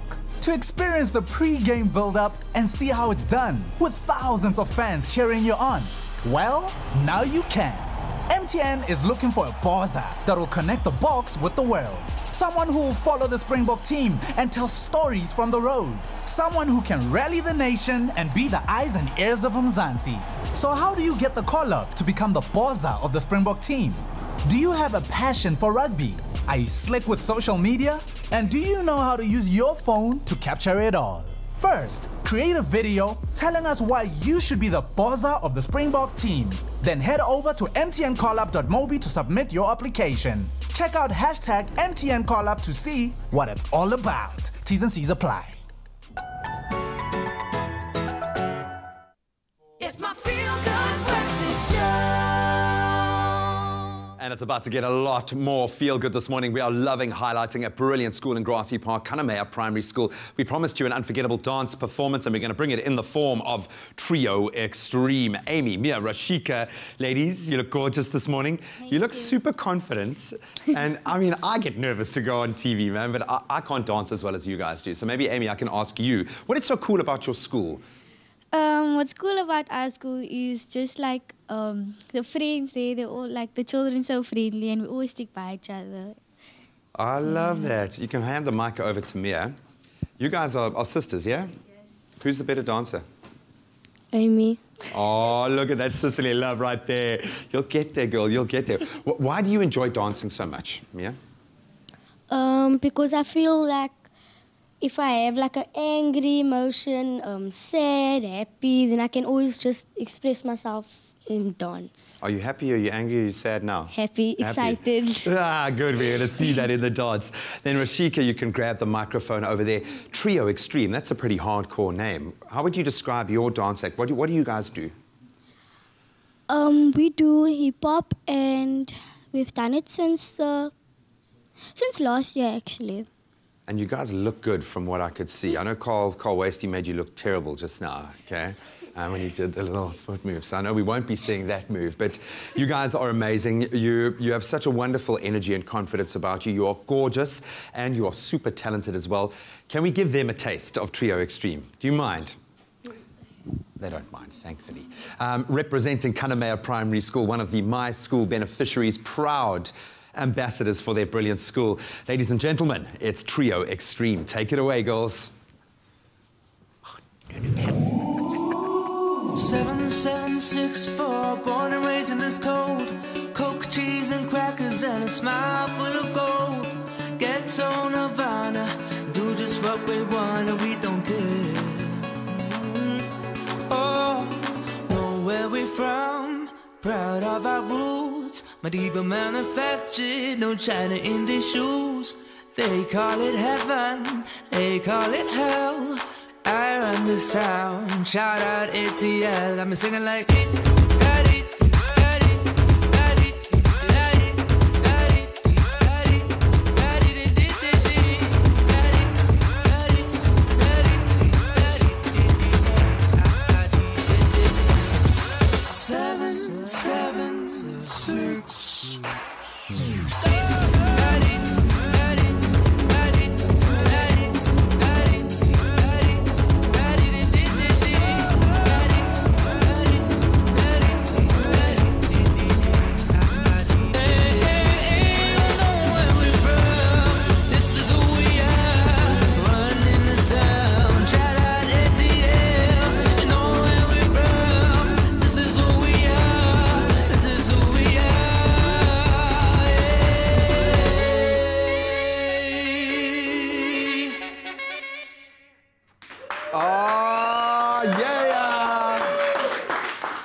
Ladies, thank you so much for doing that. You guys are slick. Okay, there was nothing wrong with my move. It was like this. It was, Come on, it was rhythm. There was rhythm to the move. What is wrong with the move? Do you know what's wrong with this picture, dude? Is the height. It's fine, you know, because I'm part of Trio Extreme now. I've just been, thank you so much. Quad Extreme doesn't really sound right, man. You guys have done your school proud. You're fantastic spokespeople as well, so well done. Appearing on camera this morning like that is just so cool. But your moves are too slick. You know when everyone's got their phones out and they're doing Insta videos that you're hitting the mark. So ladies, thank you so much. We're expecting big things from you in the future. Well done, well done. In the national news this morning, ANC Secretary-General Ace Magashule confirmed last night that Northwest Province's Premier, Supra Mahomapelo, had resigned after weeks of violent protests against his rule in the platinum-rich region. Social Development Minister Susan Chibangu and the CEO of Social Security Agency, SASSA, Abram Mahlangu, have assured the Standing Committee on Public Accounts that action will be taken against officials found to have violated the agency's supply chain processes. On the international front, driven by the prospect of Britain's withdrawal from the European Union next year, the number of British passport holders who became German citizens jumped from 162% last year, Germany's Federal Statistics Office announced yesterday. And then finally, Rwanda has become the official tourism partner of the English football club Arsenal FC, whose players are to support, or rather to sport, a Visit Rwanda logo on their sleeves. The club announced this yesterday. Well, those were your 7:30 headlines. I'll have a full bulletin for you at the top of the hour.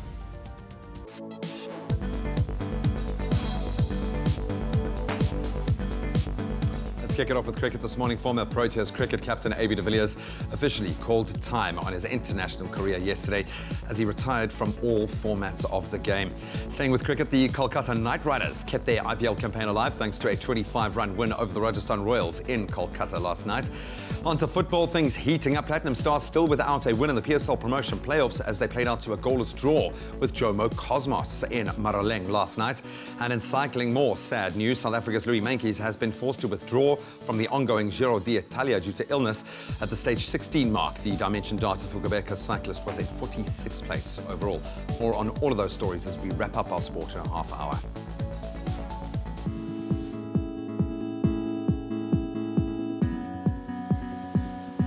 So before we get into weather, let's take a look at that traffic. It does look like Gauteng in 4 ways on the N1 northbound. There is a stationary vehicle before the William Nicol Drive exit. Please exercise caution. Look out for that in that particular area as we move on to some weather for you here on Expresso. Look around. Life is beautiful. The Hyundai Tucson. Mild to warm temperatures across the country, but let's take a look at those individual temperatures in your area this morning. Polokwane is a low of 10 to a high of 24 later this afternoon. Bombela, 14 to 32 degrees. Very sunny in Pretoria, 10 to 24. Same in Johannesburg, 7 to 23. Mahikeng enjoying 7 this morning to a high of 26 degrees. Klerksdorp, 7 to 26 as well. Kimberley, a low of 5 to a high of 24. Bloemfontein, a very low 3 to a high of 22 later. Richards Bay, 18 to 28. Pietermaritzburg, sunny, 11 to 27. Very high, 20 for a minimum in Durban to a high of 26 degrees. Mthatha, 13 to 27. East London, 13 to 23. Cradock enjoying 7 degrees this morning to a high of 25. 22 the maximum in Port Elizabeth from a low of 13. George, some scattered showers, 11 to 20. Sutherland, partly cloudy, 3 to 15. Much needed rain in Cape Town today, 11 through to 16. Worcester, high of 18 from a minimum of 10 degrees. Springbok, 6 to 21. And Uppington, 8 to 26 today. That's your weather conditions on your Feel Good Breakfast Show, Expresso. Well, are you short on time? Don't stress, because when it comes to convenience and easy to make meals that don't skimp on flavor, our favorite Zola Nene knows what works best. And after a fresh stop at Caltex, she's everything that she needs to show you how to make a mouth-watering dish that will have everyone lining up for so much more.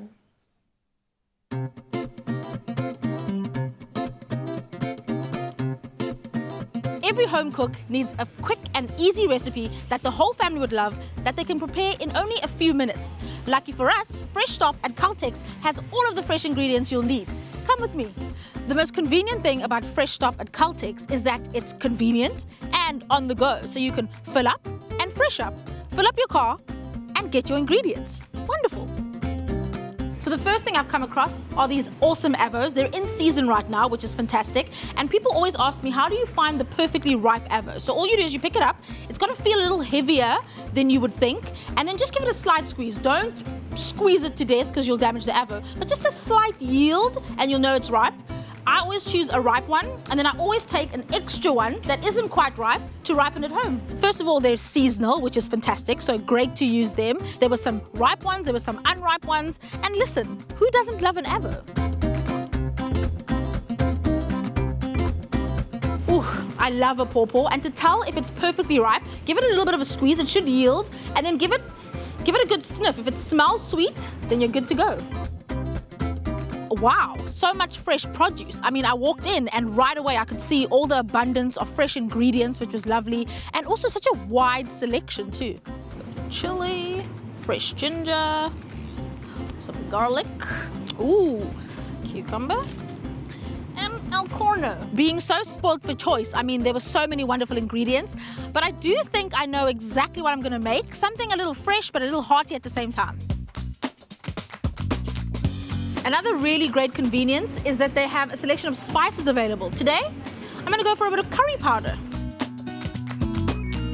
The misconception about quick meals or convenience meals is that first of all, they are bad for you, and secondly, that they lack flavor. Well, with this much choice and this much fresh produce available, that is absolutely not true. You can make great meals really quickly using great ingredients in no time. And if you feel a little peckish during your fresh shop, stop at the pit stop for a snack. Love. Right, I've got everything I need to make an awesome meal, except maybe one thing, a snack for the road. My favorite part about this entire experience is just how convenient it is. Literally, you can stop on your way home or on your way to work, fill up your car, pick up your groceries, and you're good to go. Right, I'm ready to cook. Any guesses what you think I might be making? Well, visit Expresso's Facebook page with the hashtag FreshStop and give me your guess. Let's see if you're right. Bye.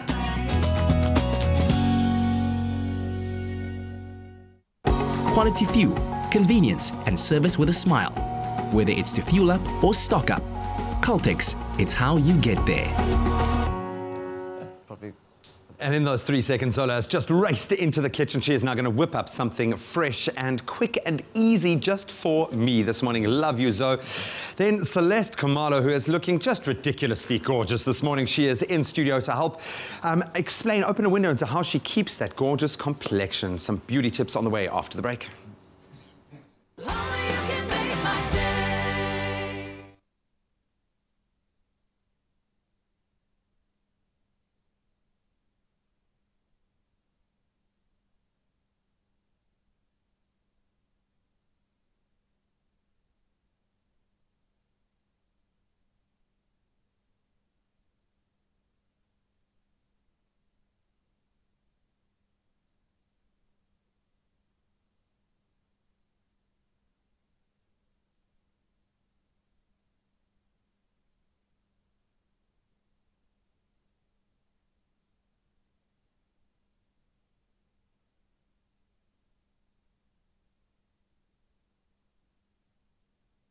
It's my feel-good breakfast show.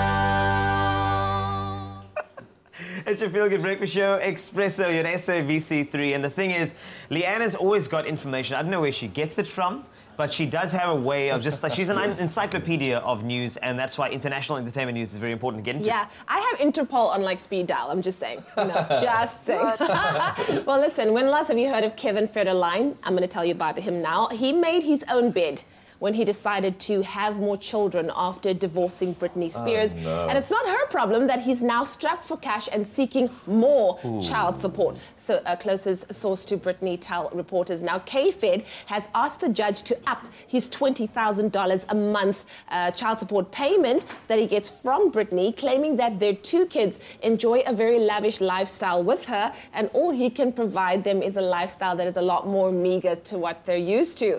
He claims that the kids go on 5-star vacations. They have every toy imaginable, a lit-up tennis court, all because he claims that she makes $34 million a year, while he only pulls in $3,000 a month. The Britney song. I'm sorry. Embarrassing. That's embarrassing. All I hear is like, wah, wah, wah. I'm like, get a job. He's the baby that was been had. I'm over this guy. Yeah, he honestly needs to stop crying about it and go back to school and get a better job if life's not working out. Look at him, how he... But I mean, the baby factory is still working. I mean, I'm sure the guy... Kids. Yeah. Exactly. Stop having kids. Every single Britney, month. do not give him more money. Oh, these guys. Anyways, can we talk about somebody that just actually makes my day? Yes. Meghan Markle. Oh. Meghan Markle, you guys. Oh, I'm a huge fan, but life, unfortunately, as she knows it, is over. Yeah. On Saturday, the American actress Meghan Markle married Prince Harry in England and became the Duchess of Sussex. Now, it kind of goes without saying that life as you know it is officially over. From galas, balls, public engagements, teas and meetings with the Queen, Meghan is now living the life of a royal. But here are some of the things that she has to unfortunately say sayonara to. She can't take any more selfies, okay? What? No more selfies. Why? No more selfies. The rule was created to encourage people to make eye contact and make conversation with royals instead of turning their backs to them to take a selfie. I love this. Oh, wow. I love this. Because people actually don't do that anymore. Yeah. Even the Pope has said, like, also selfie culture is something that's dangerous for society. Oh, my word. Exactly. How about this one? No autographs. From here on out, it's only royal documents and, in some rare cases, visitors' books. But they, you know, people forge signatures. Meghan can also no longer have any social media, so no more Instagram, no more blog, and she had such a successful blog. I mean, it brought in like hundreds of thousands of dollars for her. She may no longer have any more dark nails or any nails with any kind of glitter on them as well. So it's all neutrals, all clear nail polish. And then she also can't travel without mourning clothes, meaning she always has to have black. Because what happened this one time is King George died and Princess Elizabeth and Prince Philip were in Africa and they had to travel back to England in regular clothes. And it is imperative that all royals always travel with a set of funeral clothes because you can't arrive there like Wakanda forever. Yeah. And people are like... And then Meghan must always curtsy whenever she enters the Queen's room or the Queen's pregnancy present. No more miniskirts, no crossing legs, no wedges, and of course she will always, for the rest of her life, have to walk behind the Duchess of Cambridge. Oh, that is so fascinating. Yeah. That is. I feel like all of those rules are just in the bedroom of the Queen, just like written up there, because that's everything. Meghan, you're not to do this, you're not to do that. It's actually quite big, exactly. You know, you don't really expect. You want to be a princess. Everybody wants to be a princess, but unfortunately, but I'm sure that when like they're with one another, they're like selfie, you know, kind of thing. Oh, totes. That honeymoon, I'm waiting for all the selfie moments in honeymoon. From the honeymoon? Yeah. Okay. Do you think they're allowed to release photos like that on the internet? I wonder. No more Instagram. I've so loved watching the journey go online, and now she's no longer allowed Instagram. Not Instagram, but there's a, you know, as many things that she's got to give up, she's also acquiring a lot more as well. So, will it be worth it? I promise you that life is detrimental. Like, I think people don't realize how much pressure gets put on you to be a princess. Definitely, definitely. I wouldn't know, but just saying. Well, from royalty with the royal family, you could be royalty on SABC3, where the stage is yours. A presenter search tonight at 7:30. We're in Durban, y'all, with the Durban auditions. And of what I've seen, it's going to be interesting, but it's also going to be super hilarious. And like Danilo says, there may just be a stripper in the house. So while we're still in the royal tip, my Zulu princess is here. She is the apple of my eye. Why? Because she cooks for me on this show. Okay. So we saw you flying out of the Fresh Stop with a load of fresh ingredients, which I'm seeing out here now. I'm guessing all of the guesses as to what you were going to be making are wrong because this is something I've never seen before. In all of my food journeys and imagination on this show, I've never seen what you're about to make. What are you making? I'm making a grilled corn salsa. Beautiful. With beef patties, curried beef patties. That's the kicker right there. Yeah. And you were able to get all of these beautiful fresh ingredients at the Fresh Stop. Right. It's like, I was actually amazed at the variety of fresh produce available. It's like, it's amazing. And it's right on your way. You can fill up your car and get groceries to make dinner all in one stop. If you bring a skottel with you, you can actually even cook the breakfast if they let you. If they let you. Okay, let's get cracking, man. Okay, so you're going to make the salsa for me, but I just want to... So what we did to this corn is literally just dry corn. You can brush it with a bit of olive oil and pop it onto either a really hot pan or a griddle. You and then just get the char marks, and it just intensifies the flavor. And so that your corn kernels don't fly all over the table, put a small bowl in a big bowl, upside down, and then it catches all the kernels as you cut them off. To wait to reveal that. I was asking before, and she was like, you'll find out, you'll find out. But it is pretty cool. So it catches all the kernels, and then you've got some that we've done already, and then you're going to mix with that some fresh tomato, which we got at the Fresh Stop. Some cucumber, a bit of coriander, or you could use parsley, a squeeze of lemon. So let me cut this lemon in half for you. What's the key with a good salsa? What makes the salsa? All the flavors and the freshness of the ingredients, basically. Yeah, so just make sure that all your ingredients are fresh and vibrant here. Don't forget about this corn that I prepped for you. Yeah. A squeeze of lemon, salt and pepper, and then we're good to go. Then you can scoop out some of this avo, or just actually slice it up. I'm going to make the patties. So here, minced meat. You can pick up a variety of meats as well at the Fresh Stop. Lovely. So that's great. So even the protein for your dinner is available. And then aromatics. They've got garlic, ginger, chili, and a bit of curry powder, which I also picked up there. So all of that to add fast flavor to your dinner. And this meal, you can prepare this in less than 30 minutes, and I'm sure your family will take even less time to eat it, actually. So family, it's really what family great. is going to eat this? I'm going to be eating it. It's a good one for a weekday meal, a really simple weekday meal. Okay, so just mix it all together with your mince. You don't need a binder, you don't need egg, you don't need anything. Just basically squeeze it in your hand to form the patties, just like so. Oh. I'm just doing slices here, hey? That's perfect, that's perfect. Right? Are you sure? And then onto the griddle pan, just like that. Oh. And then for your salsa, will you just add a little bit of olive oil? I will. Just to moisten it up a little bit. Cool. And then we're going to spoon it onto the plate with the avo, and then I'm going to top it with the patties. And you can make these obviously into burgers if you want some curried burgers, and make, put it in between two buns, and you've got a whole and a very exciting burger. Like, bunless burgers are a big thing at the moment. People like putting mushrooms and all sorts of other things, but for me, for something that's really healthy and interesting, I mean, we get stuck on the same rut when it's all protein, all protein, all protein. To do something like this really does mix it up. Can I spoon out some of our beautiful salsa? Yeah. I feel like this is like a competition and we're racing to complete a meal, yeah. Are we? It just feels like a... So onto there, and then obviously our patties here, we'll just line some up, depending on how hungry everybody in the family is. There we go. And then just a squeeze. I'm just going to put one squeeze of lemon over everything, over the salsa, and it's a beautiful fresh meal. Quick and easy, great for a weekday. There you go, dinner served. Lovely, man. And the key word here is Caltex to 33728 if you'd like us to send this ingenious ingredients list so you can rush off to your Caltex Fresh Stop and create this magic for your very self. Beautiful stuff, man. Yes. Well done.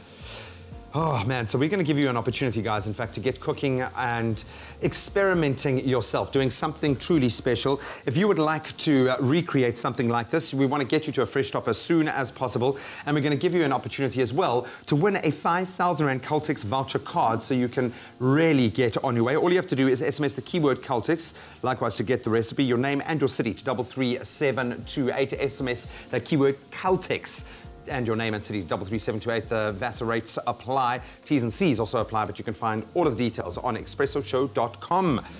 Beautiful. Can I have a little taste? You may, of course you may. Okay, with the big Is this the tasting spoon? Quality fuel, convenience, and service with a smile. Whether it's to fuel up or stock up, Caltex, it's how you get there. Now, the nationwide search is on for the new face of Ponds South Africa, celebrating over 170 years of history globally and 60 years, or rather over 60 years of being in South Africa.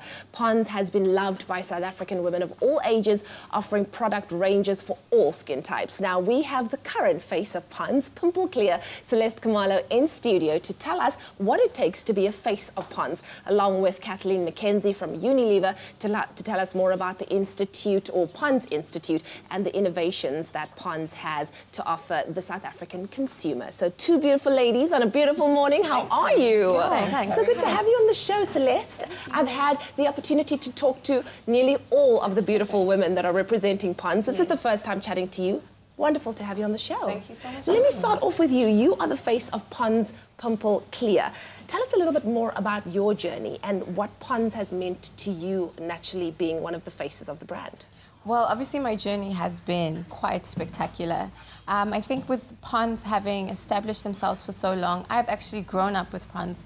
Since I was younger, I was using the products, and as my skin has changed, I've used different products, and now coming to the Pimple Clear, it's always just been so great. They just know what to do. I love that. And Kathleen, that's one of the stories that many of us as women share. It's something that we've grown up with. We used to steal it from our mom's dressing table, and now we're using it ourselves. So that's really wonderful. But let's talk about how Ponds addresses the skin situations that we all have. I mean, it really answers the questions that we all have, because we all have various skin types and skin concerns.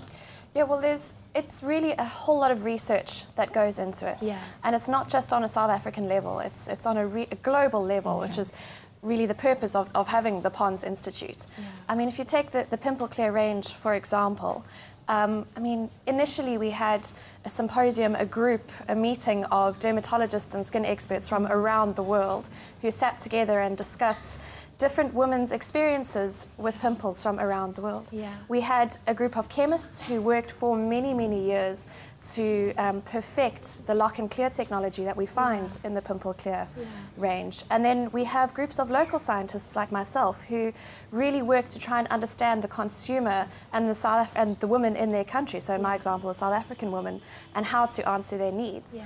And those three groups of people working together deliver these beautiful products. I mean, we've got all that research that's culminated in 2 products here, which can, reduce pimples in as little as, was it 3 days? Yeah. I'm about that life. Now, let's just talk about the range quickly. The Pond's Pimple Clear range consists of the Pond's Pimple Clear Facial Foam, as well as the Pond's Pimple Clear Leave-On Expert Clearing Gel. Do you want to highlight some of the, the things that it can do to basically alleviate those skin issues that we have? Yeah, sure. So I'll start with the facial foam. Yeah. Both of these actually have something called thymol T essence in it. Or lock and clear technology, as we call it as well, which is actually an active system that is derived from nature. So it's extracts of the herb thyme and extracts of pine oil, so the Christmas trees, that work together to help reduce the pimple-causing germs. In addition to that, the facial foam is really, really good at removing excess oil, the dirt, and of course the germs from your skin, which can cause pimples. And the gel is just fantastic. It's lovely, it's mild, it's soothing, and it really helps to reduce the inflammation that is associated with pimples and helps to clear them up really, really quickly. Look at these gorgeous girls. Look at the beautiful clear skin as well. Do you want to tell us more about the Pond's Institute? Because I always used to watch those ads on TV. What exactly happens there? So the Pond's Institute isn't one place. It's more of a sort of ethereal being. It's an institution. It's an institution. It's a network of over 700 scientists globally, of which I'm very proud to be one. It's been around for about 30 years, and we launched it officially in South Africa last year. And the purpose of the Institute is really just to bring together the best skincare expertise and knowledge from around the world to deliver the best products that we can. Oh, fantastic. Celeste, you are in good hands. Yes. And one can see by your glowing skin, you are the perfect ambassador for it. What does it mean for you to be involved or to be a part of this incredible brand? Well, I think one thing that goes with skin is your confidence level. And being with Ponds, I've been able to handle some of the little struggles or situations that come about when your skin is breaking out or it's not clear. And then just for the fact that they really like to empower women, as with the competition, that is very important for me. That is amazing. That is amazing. Well, thank you so much, ladies, for joining us. We love talking healthy, glowing skin because naturally that's the first thing that people see when they meet you. And it's always wonderful to put your best foot forward. Now, there you have it. You can stand a chance of winning the coveted title of Brand Ambassador, along with a modeling portfolio and other exciting prizes. The competition is officially open, and it's going to end at midnight on the 3rd of June. To enter, all you have to do is visit Ponds' Facebook, Twitter, or Instagram pages, and then join the conversation by using the hashtag #IamTheFaceOfPonds. It's as easy as that. New Pond's Perfect Color Complex, the improved formula with vitamin B3+. We're searching for the next face of Ponds. Enter now. Purchase any Ponds at ShopRite. Coming up on Expresso, I can tell you that Zoe and Kat decided to go to the UEFA Champions League final without me, so we catch up with them in Ukraine. And thanks to these guys, Alt Ego, the following performance contains scenes of guitars and violins. Viewer discretion is not advised. Enjoy a moment in between with McAfee. See you after the break.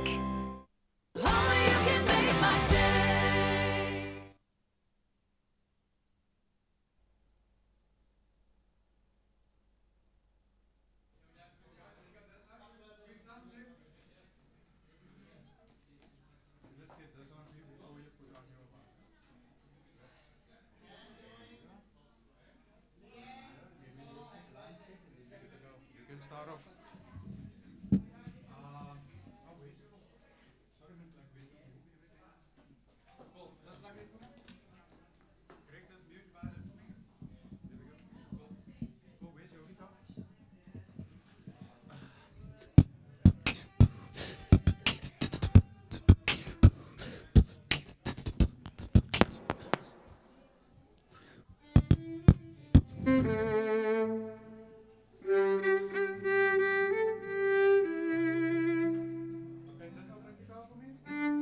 More guitar.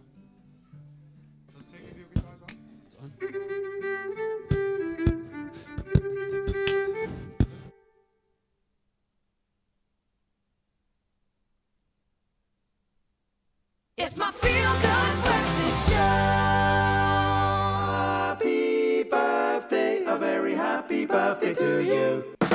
Welcome back to your Feel Good Breakfast Show. It's Expresso right here on SABC3. Now, every day, millions of people celebrate their birthdays all around the world. So, as we welcome today, the 24th of May, we're going to stop and take a look at all of the amazing celebrities and you at home who has a birthday today. Awesome. Wunderbar. Do you want to give our first yes, one? please. I'd like to go straight into American actor John C. Reilly, celebrating his birthday today. Known for his roles in films such as What's Eating Gilbert Grape back in the day, Boogie Nights, Gangs in New York, the new the Aviator movie as well. Also, he's the voice of Wreck-It Ralph, in case you love cartoons. So, yeah, and he became a household name when he starred opposite Will Ferrell in the hit, that's the film Step Brothers. And he also lent his voice to, as mentioned, Wreck-It Ralph, which is fantastic. Very cool. I like it a lot. Well, also celebrating his birthday today is legendary folk singer Bob Dylan, known for revolutionizing folk music in the 1960s with songs like The Times They Are A-Changin' and Like a Rolling Stone. And in 1975, he paved the way for activism in music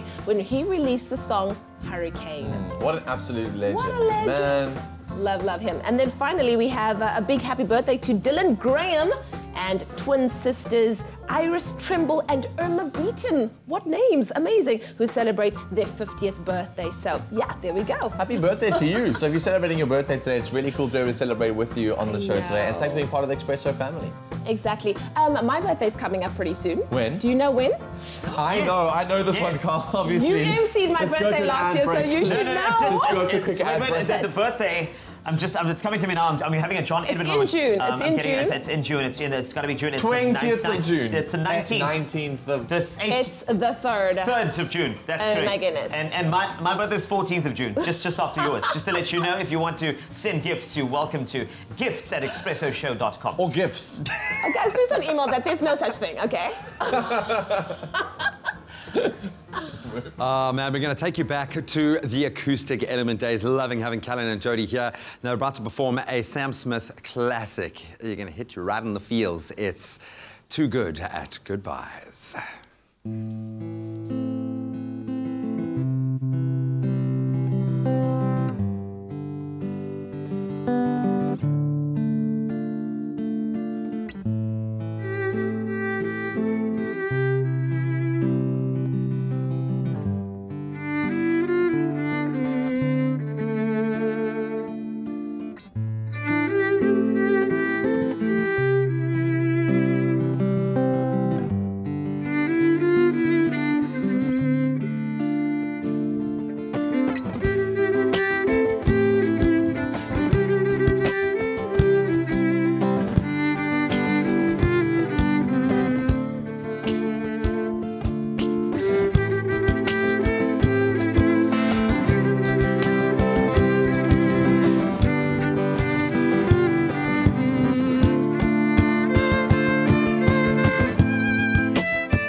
As beautiful as that was, the whole time I'm thinking, how do you concentrate to beatbox and play the guitar at the same time, dude?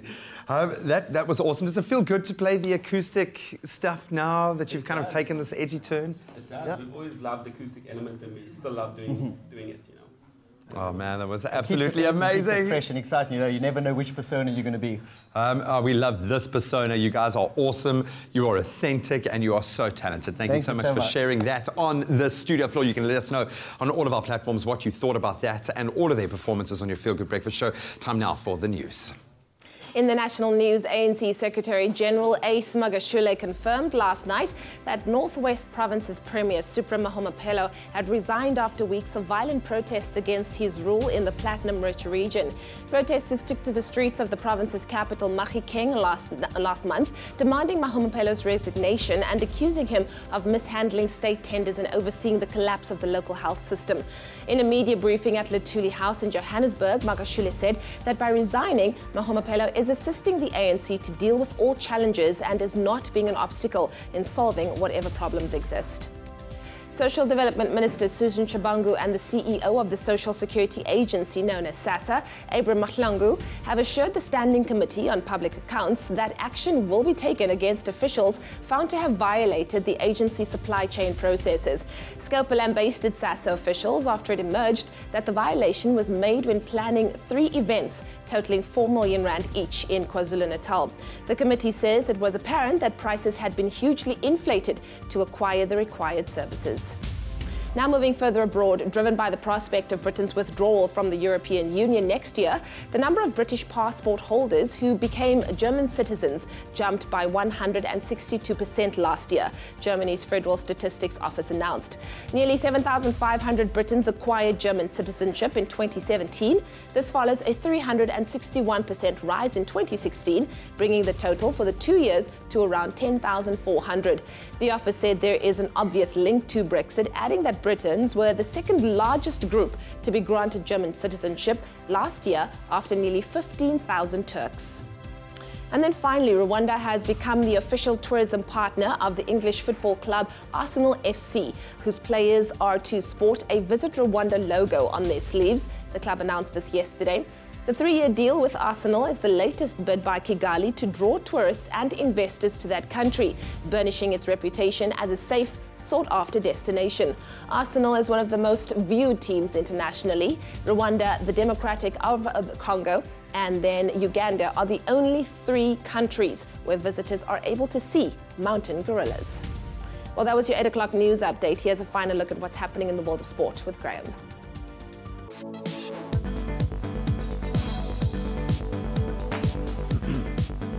So we round off on a fairly emotional and very sad note, I think, from a South African or global cricket perspective. Former Proteas cricket captain AB de Villiers officially called time on his international career yesterday as he is retired from all formats of the game. After making his debut in 2004, de Villiers went on to represent SA in 114 tests, 228 ODIs and 78 T20s, scoring over 20,000 runs along the way. His final appearance for South Africa, of course, came in Johannesburg in March. What a send-off as the team beat Australia by 492 runs to win the series 3-1. And staying with cricket, the Kolkata Knight Riders kept their IPL campaign alive thanks to a 25-run win over the Rajasthan Royals in Kolkata last night. So after being put into bat first, the Knight Riders made it to 169 for 7 with a half-century from Dinesh Karthik. In their chase, the Royals fell short as they ran out of overs on 144 for 4. So the Knight Riders will now take on the Sunrisers Hyderabad tomorrow for a place in Sunday's final. And on to football, Platinum Stars are still without a win in the PSL promotion playoffs as they played out to a goalless draw with Jomo Cosmos in Maroleng last night. After 2 rounds, last night's result leaves De Quena at the bottom of the playoff group with only 1 point, while Black Leopards, they sit at the top with 4. Up next, Stars face off with Black Leopards, and that's again at the Maroleng Stadium this coming Saturday. And then more sad news on the cycling front, as South Africa's Louis Meintjes has had to withdraw from the ongoing Giro d'Italia due to illness. At the stage 16 mark, the Dimension Data Fukuoka cyclist pulled out of the race in 46th place on the general classification, 1 hour and 18 minutes behind race leader Britain's Philip Yates.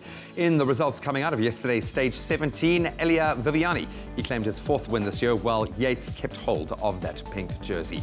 And that's a wrap of your sport for this Thursday morning.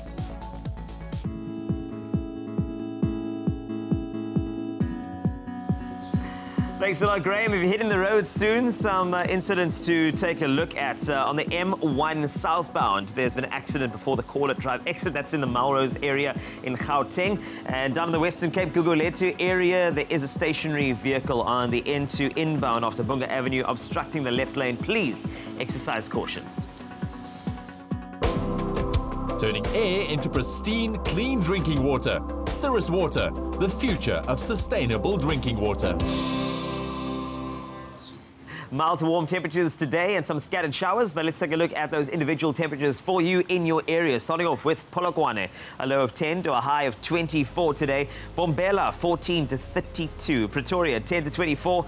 Good morning, Joburg, 7 to 23 in that area. Mahikeng, 7 to 26. Same temperatures in Klerksdorp. Then Kimberley, 5 to 24. Very low, 3 in Bloemfontein this morning to a high of 22. Richards Bay, 18 to 28. Sunny in Pietermaritzburg, a high of 27 this afternoon from a low of 11 this morning. Durban, a very high low of 20 to a high of 26. Mthatha, 13 to 27 with scattered clouds. East London, 13 to 23, partly cloudy there too. Cradock, 7 to 25. Port Elizabeth, 13 to 22 today.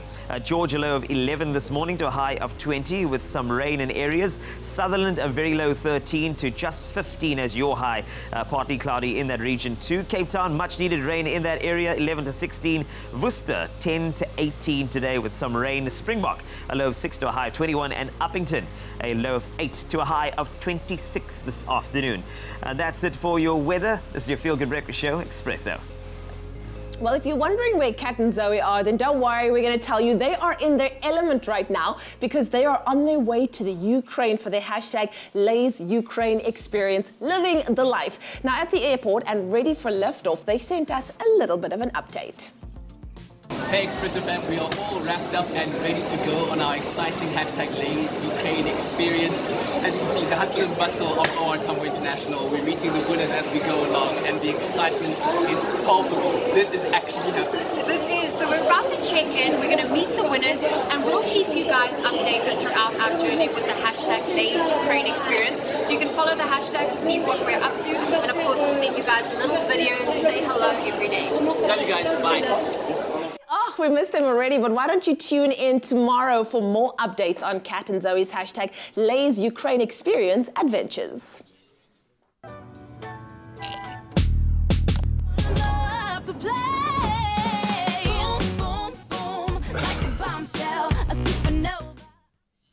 So, of course, we know we are giving away a brilliant opportunity, courtesy of Lancewood, the opportunity to go to the Big Apple, valued at 150,000 Rand. One of the judges is here, Katelyn Allegra, one of our favorites on the show, one of our old foodies who is doing amazing things. And, of course, if you want a recipe for tiramisu cake, I suggest you stick around because that's going to be delicious. It's a beautiful tiramisu.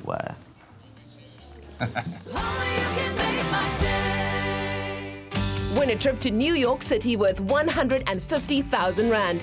South Africa's #1 cream cheese, Lancewood, is on the hunt for the nation's #1 cake. To bake it all the way to the Big Apple, upload a picture of your cake with the Lancewood product used to lancewoodcakeoff.co.za. 3 finalists will make it through to our live cake-off on Expresso show. 1 will impress celebrity judges Zola Nene, Jay Something and Lorna Maseko and make it all the way to New York.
It's my feel-good breakfast show.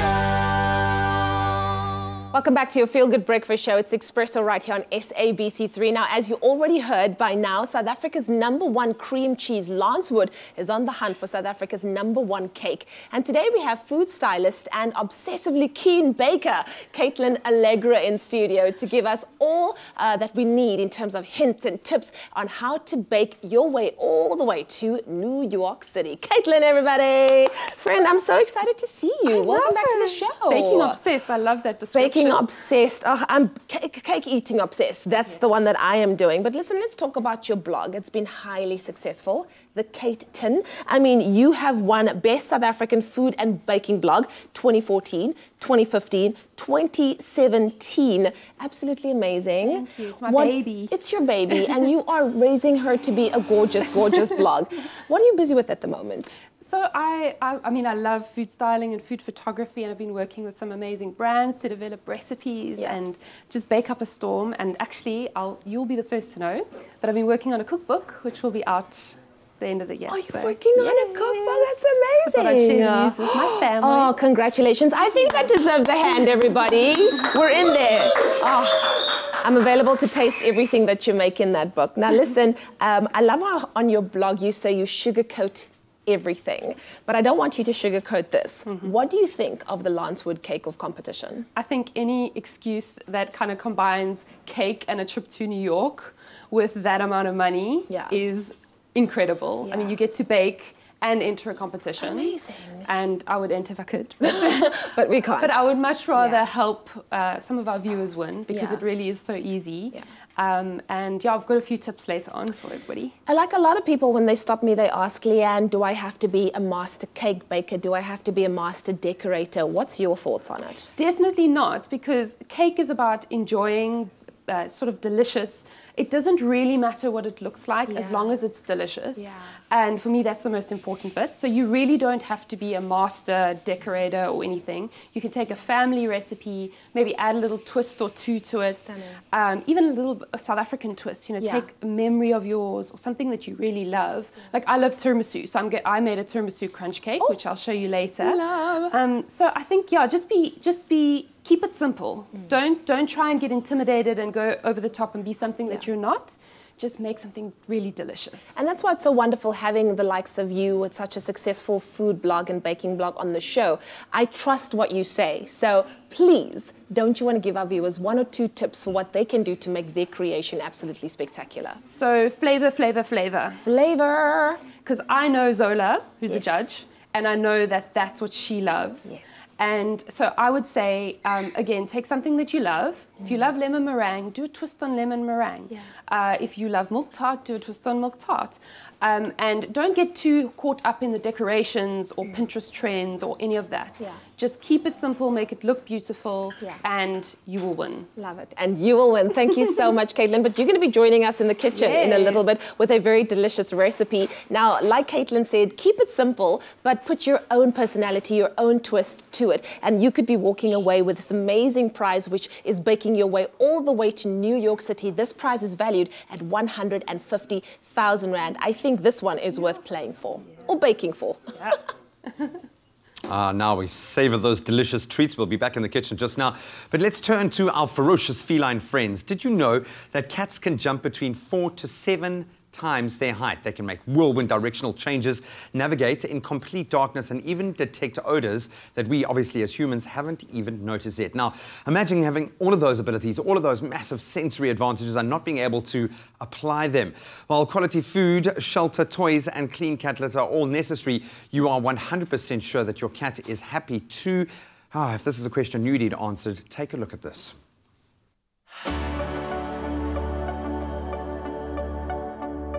A cat's needs are different from ours, and to keep them both emotionally and physically fulfilled, creating an enriching living space should be a top priority for cat owners, and is for Mareka Ackhurst. I've had cats for almost 22 years. It's been a fun experience, and I've had a few over that time. At the moment, there's 6 in the house, and it creates a whole lot of fun, and I love watching them play. Cats are very independent natures, and they tend to be a little bit more solitary or less social than dogs, but they can also be loving and, if well raised, very friendly towards people. An enriched home environment offers cats stimulation, challenges and fun. Understimulated cats tend to show boredom-related or stress-relieving behavior. When a cat is stressed, I would be looking for inappropriate urination, hiding. That's usually a big sign. If the cat's not visible, then they're stressed. Their eating patterns, if they're losing weight, that kind of thing. And also destructive behavior. So they're chewing on stuff that they're not meant to be chewing on, and they're trying to escape sometimes. You know, it's all those kind of things that you can call symptoms of a stressed cat. As independent animals, cats need personal space, so in homes with more than one, it's vital to offer them outlets, just like Marika does. They can't all feed around the same bowl, so you have to have at least 6 bowls, or 1 for each cat. The same for litter trays. It's always the number of cats you have plus 1. Being stressed usually places a lot of stress on the urinary tract. It can also mean that they don't feed very well, so they actually, in general, the health condition just deteriorates. Food can play a very important role when trying to reduce stress. We have a food called Hill's Prescription Diet, CD Stress, that actually reduces stress on a nutritional level, and also the urinary issues start dissipating. Cats usually prefer to have their dry and wet food separate and not mixed. If you mix it, the texture becomes a bit squishy and not crunchy, which is what they prefer. Some of the ways to make feeding time more interactive is to make it more difficult for them to get hold of their food. So you can have little containers that they have to pick out their food out of the container. You can use egg cartons, and they can scoop their food out of the egg cartons. You can use a mug, for example, and put some wet food or dry food in there so that they have to work a little bit to get it out. And then there's lots of puzzles like food dispensing toys and so forth that you can use. This is why creating an enriching home environment is so important for the well-being of your feline friend. A happy cat is a healthy cat. Marika, you are a genius. Hopefully you picked up some tips then. We want you to tune into Expresso tomorrow morning for some more tips on how to enrich your home for your cat and have a lot of fun with them as well. So listen up, we've got the perfect prize up for grabs as well.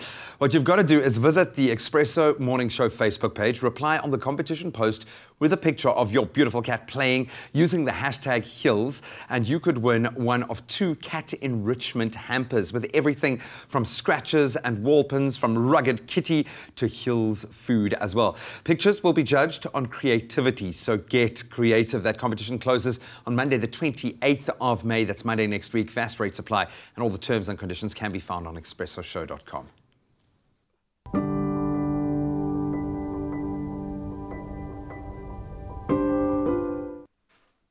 Now, after sitting down and chatting with Katelyn, we had to get her into the kitchen to show off that delicious cake that she mentioned, the tiramisu crunch cake. It's got crunch, y'all. Katelyn, so good to have you back in the kitchen. Did you miss us? Did you miss of course the I Expresso kitchen? But I watch you every morning, so it kind of feels like you're there anyway. We're family. We're family. Okay, cool. Take us through this amazing recipe that you've got going on. So remember how I said all about the flavor. So this cake, although it's not, you can see it's not perfectly frosted, I wanted to show you that even if you're not good at frosting, even if that you're not good at like flowers and all the goodgy magokes, that's a word. The bells and whistles. Yes, you can still make a really, really beautiful cake. Yeah. And I love that we show off the layers. Okay. So what I did was I made a very simple sponge. The recipe for this is literally 1 bowl, which is my favorite kind of sponge. I love it. You chuck everything in 1 bowl and you just mix it. Stunning. Done. I'm about that life. So then we bake it in layers. My one on the blog is really like high. It's 8. Because I think bigger, go big or go home. So it goes up till about here? Yeah, it's huge. Yeah, I'm about that life. Yes, exactly. So there's the sponge, which everything in 1 bowl, bake it off. And then I always like to level my sponge so that you get that nice square. Nice. Then in between that is a cocoa crunch, the crunch part, which is like a rubbly, chocolatey mixture, which is flour, butter, I've used some cocoa powder in there, and just bake it off. You rub it together, bake it off, and that gives you this textural difference, which I think is so important in a cake. Yeah, it is. And then the most important part, you can't have a cake without frosting. So I've got a delicious frosting.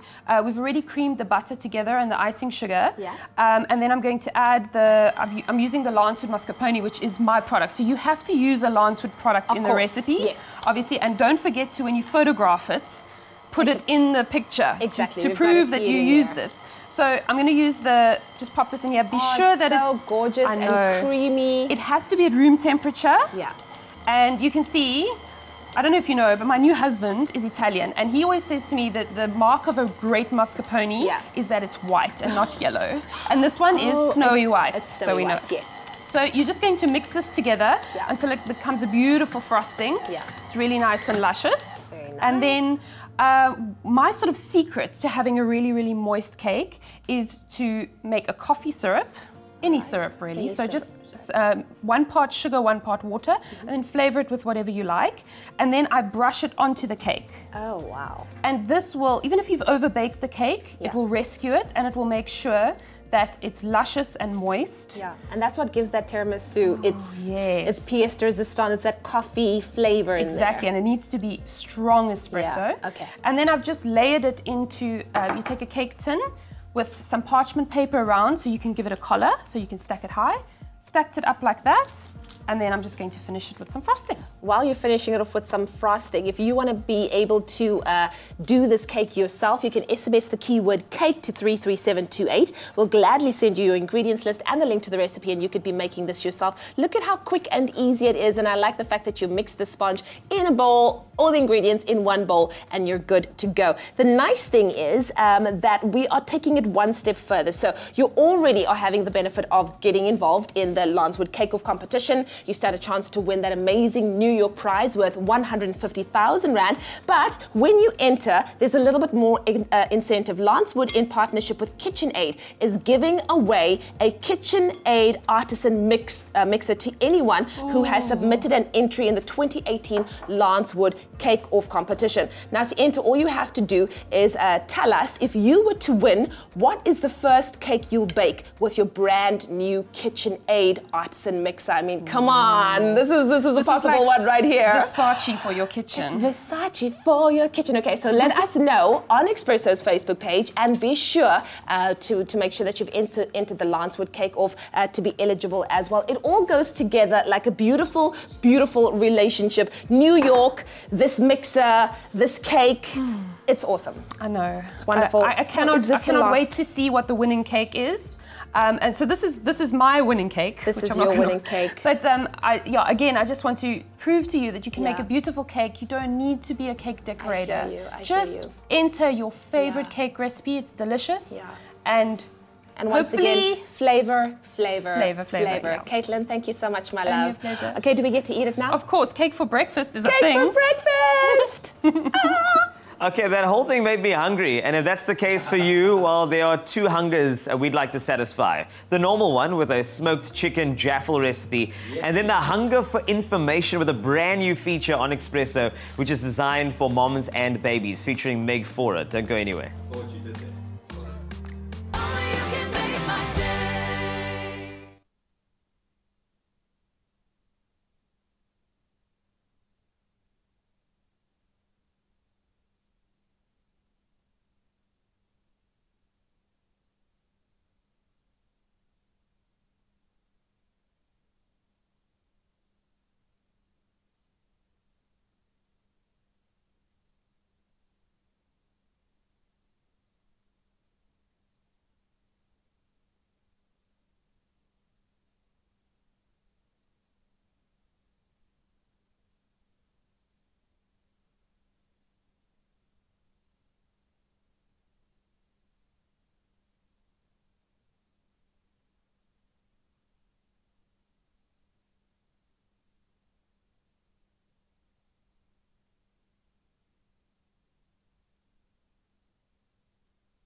It's my feel-good breakfast show.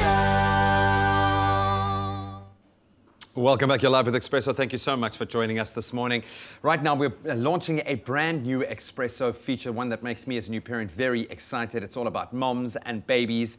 and dads and the challenges that come along with the process of bringing a beautiful bundle of joy into the world. Now, joining us this morning is author and founder of Parenting with Saints, Meg Faure. And today we are starting at the very beginning, obviously pregnancy, and we're focusing on that moment where the doubt starts setting in, and there are many, many doubts. So if you're online right now, I want you to head over to our Twitter page at Expresso Show, where we are running a poll. We want to know, did you have a boy, but you actually wanted a girl, or the reverse? Were you wanting a girl, wanting a boy and had a girl? Let us know, and I think the results are going to be quite interesting. We'll hopefully get to that before the end of the show. Meg, thank you so much for joining us. It's great to be here. And if you want to give us a shout as well and have a chat, 021-430-9881, that is the number to dial. We'd love to hear from someone who's going through this right now. Are you pregnant as we speak and having any doubts? Meg is a genius. I've followed so much of what we speak about on the show as doctrine in my own home because it's been so useful. So thank you so much for that. This is a pretty touchy subject. It is. And people might laugh it off, but it terrified me when I thought I was having a girl, but that's all my own baggage. And then we actually had a boy, and you've never heard a whoop whoop coming out of the gynecologist's office like that. But how does one deal with that? What is actually going on? And especially focusing on what women are going through in that process, which I obviously can't weigh in on. Yeah, I mean, many years ago, we wouldn't have known what we were having because we didn't have tests. So, you know, you'd kind of maybe have an expectation or a wish, but you'd have to deal with it at birth. The difference is now that we can actually find out in pregnancy. So people really do start to have strong emotions around, do I want a boy, do I want a girl? Sometimes it's cultural, so in some cultures one or other gender is more desired, especially if you're only having one child. So for instance in China, where if you can only have one child, people really wanted to have boys. But in other cultures, you know, it might be that the girl is more desired, so people do have strong feelings around it. Do you think knowing is better? It depends. When you look at the psychological effect. Yeah. So, I mean, like, for instance, a friend of mine actually had 2 boys, and she wanted a girl desperately. So much so, and she'd never found out with the others what she was having. And she phoned me and she said, should I find out? And in her case, I said, yeah, go find out. And the reason was that I knew that if she really desperately wanted that girl, and on the day of the birth found out it was a boy, she might have a moment of disappointment and possibly not connect. On that day. On that day. So she went and found out she was having a 3rd boy, and it really did, for a couple of weeks, she really grappled with that emotion around, I'm never going to have a daughter, you know. So people do have strong emotions. And it's not just your emotions, it's the family's emotions as well. Yeah, I think something that really hit me is that there's so much baggage that comes with a child that often when the baby is born gets swept away, but building up to that. Is family expectation an issue in this case? Yeah, I mean, it's family expectations, it's your own expectations, it's society. We kind of build this picture around having a baby that's romanticized by commercials, and it comes along with the family as well. You know, Granny really wants a granddaughter to dress in pink, and grandfather wants his name continued for another generation. And so families really do provide more pressure to the poor mom and dad who have their own emotions to grapple with as well. And then the baby arrives and it's a whole different kettle of fish. We'd love to hear from you if you are going through this right now yourself. 021-430-9881. Are you feeling that pregnancy doubt at the moment, or did you have a boy but you really wanted a girl, or vice versa? Creamonaise is the only mayonnaise with Clover cream. Made with love by Clover. We're back in our favorite place, the kitchen, and if you're feeling a little bit peckish, we're about to take a sandwich to a whole nother level with something that as South Africans, I think we all know and love. This morning, we're making a jaffle.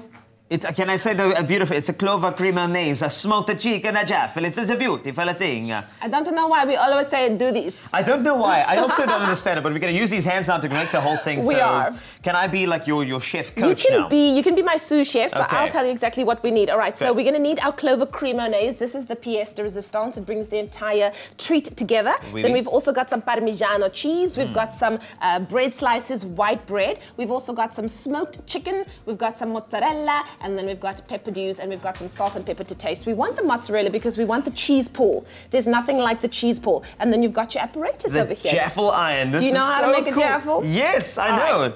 Yes, so getting into our recipe, we just need a little dollop of clover creamonese just for our Parmigiano cheese to make a little bit of a paste over there, not too much. And then we're going to go for 2 big dollops. Yes. You know what? Actually, this is not going to. I need to get in here. You see, this is why you're the best cook ever. Like, and I've always wanted you to cook for me, and it's happening today in Expresso, and I'm really excited about it. So thank you so much. Listen, I'm here for you. Okay, do you want to mix those two together and put in our other ingredients as well? Together. So there's some beautiful pepper juice here that I picked myself this morning, and also pickled over the past couple of weeks to make sure that it's amazing. And then I'm going to use some of these mozzarella. Is so important for a jaffle because you wanted that stringy effect, though. Yes. You don't just like want that sort of normal type of like bite in. You want to actually leave some sort of remnants there, which is very, very important.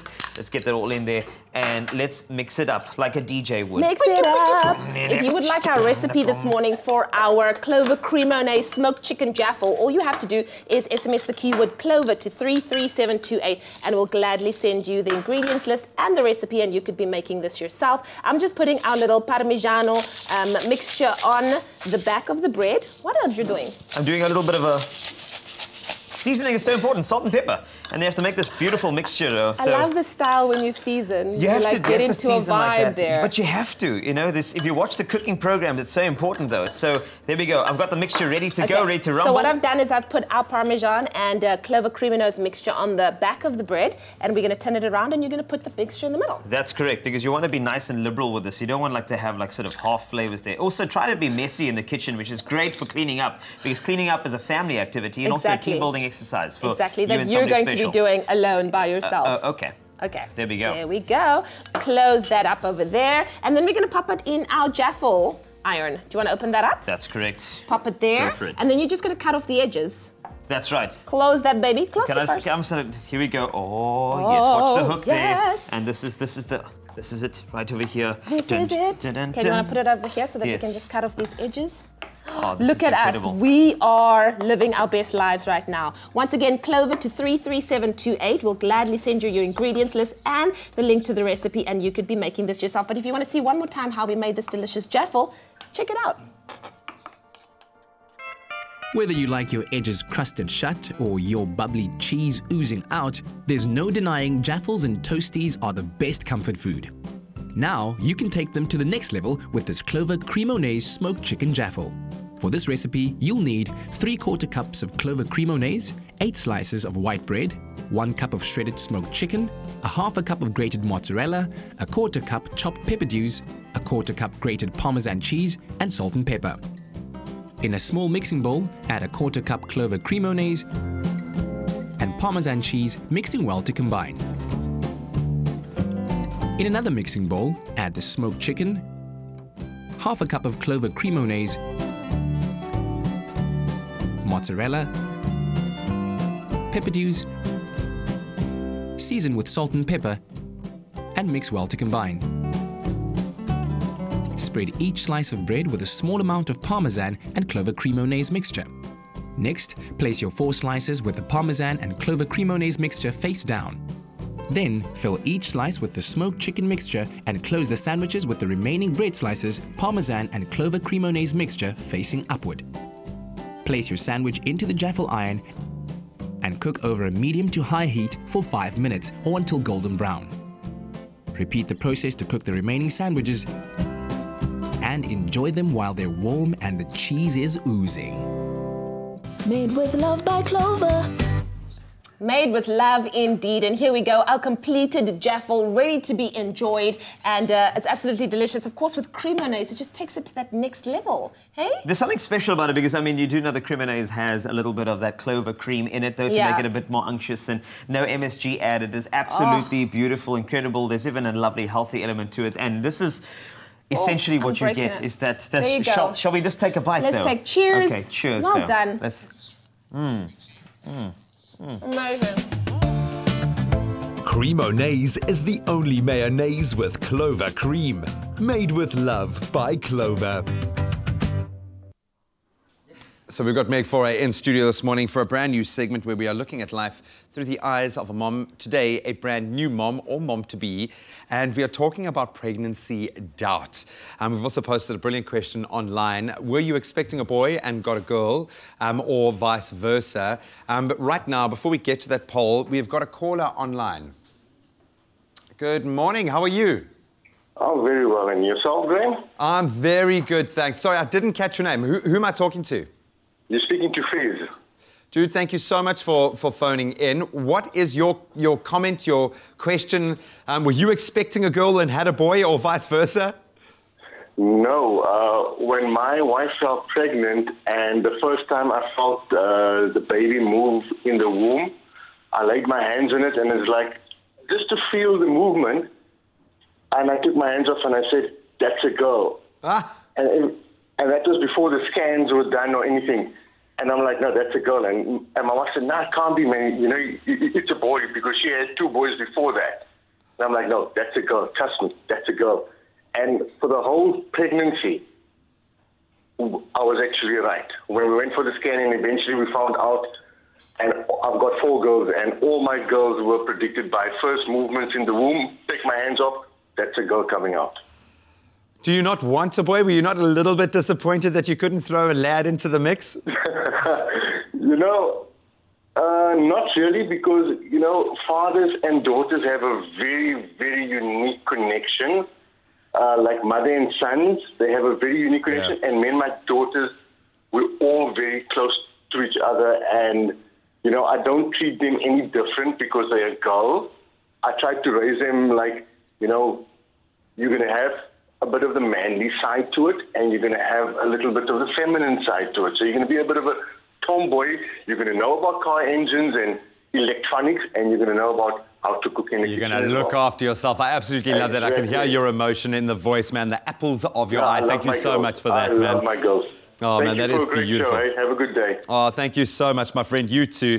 Very sweet. He has the baby sense, Meg. He might have the baby sense. And that connection between dad and daughter, you really cannot discount. You can hear the connection in his voice. And, you know, he will frame for his daughters how they must be cherished later on by their husbands. And that's a very important relationship, really. I love that. I'm going to ask my team to bring the poll up very quickly here so we can just see where we stand. And while we do that, okay, I had a boy but wanted a girl. Ooh, I had a girl but wanted a boy. What's wrong with the boys? Why does no one want a boy? We're actually really simple, easy to get along with. I didn't mind 68%. I must say, I have to fall on a different scale there, because I was terrified at having a girl, but that was all my baggage. Yeah. And I have no doubt I would have loved a little girl, but I really do love my boy. I'm going to ask you to think about something now as we take a bit of a break before the final segment, is when that doubt actually kicks in, and what brings that on. Is it purely physical? Is it an emotional? Is it psychological? And again, we'd love to hear from you. 021 4309 881.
It's my feel-good breakfast show.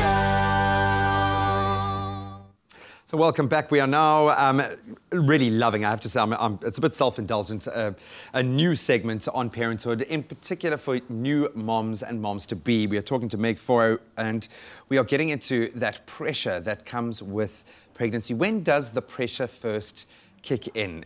Is there a particular phase that it's normally associated to? Yeah. So the pressure will kick in sometimes even before you've fallen pregnant, where there's pressure to actually have a baby. And a lot of people who have fertility issues will feel that pressure acutely, because there's this expectation, and why aren't you bringing me a grandchild? And actually it's something that you can't manage yourself, you're not in control of.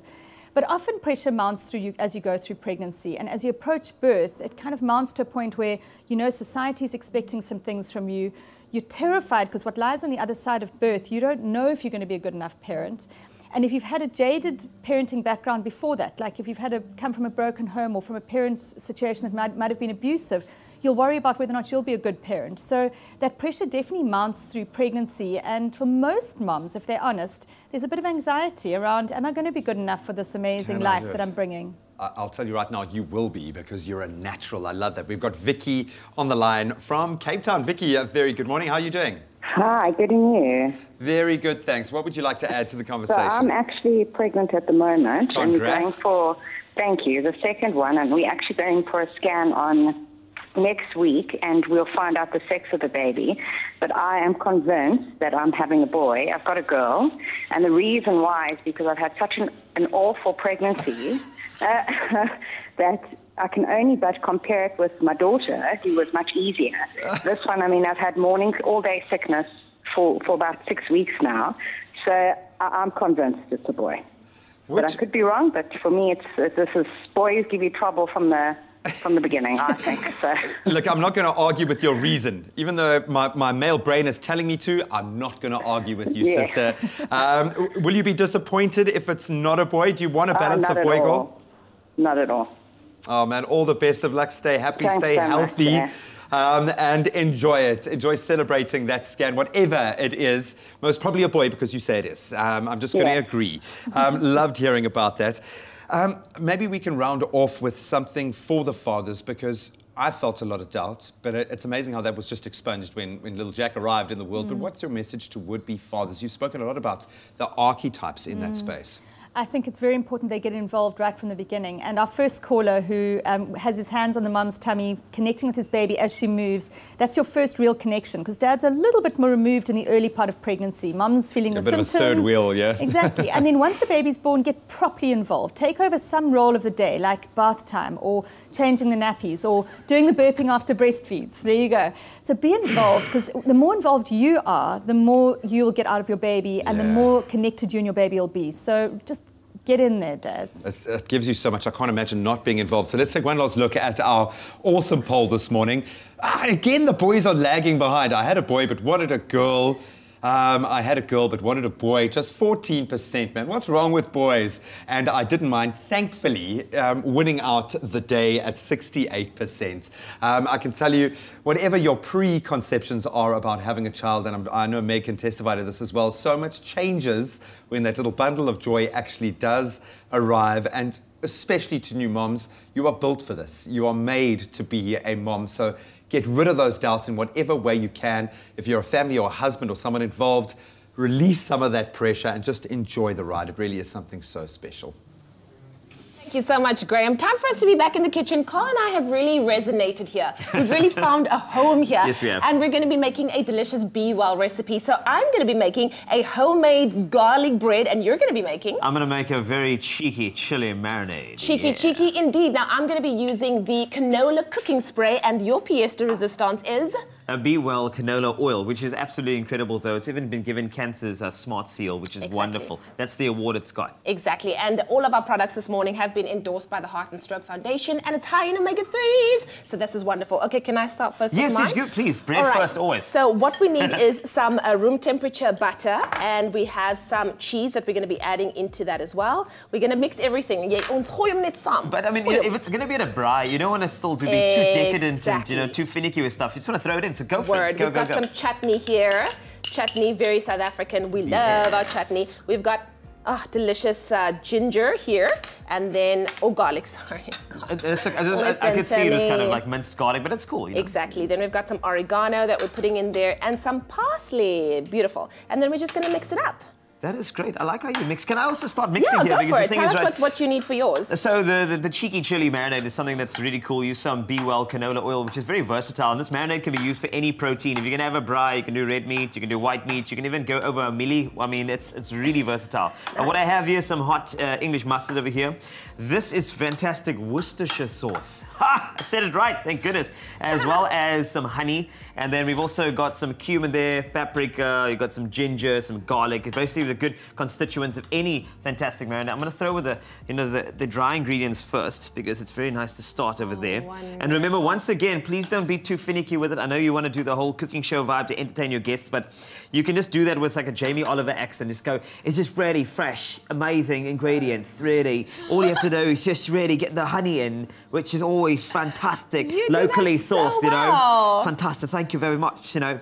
Still a bit of Jamie Oliver there as well, beautiful. And mix them all together. And mix it up. Now what I'm doing with mine is I'm just cutting through my my loaf, delicious loaf, and then I'm just gonna pop my little mixture into the grooves over here.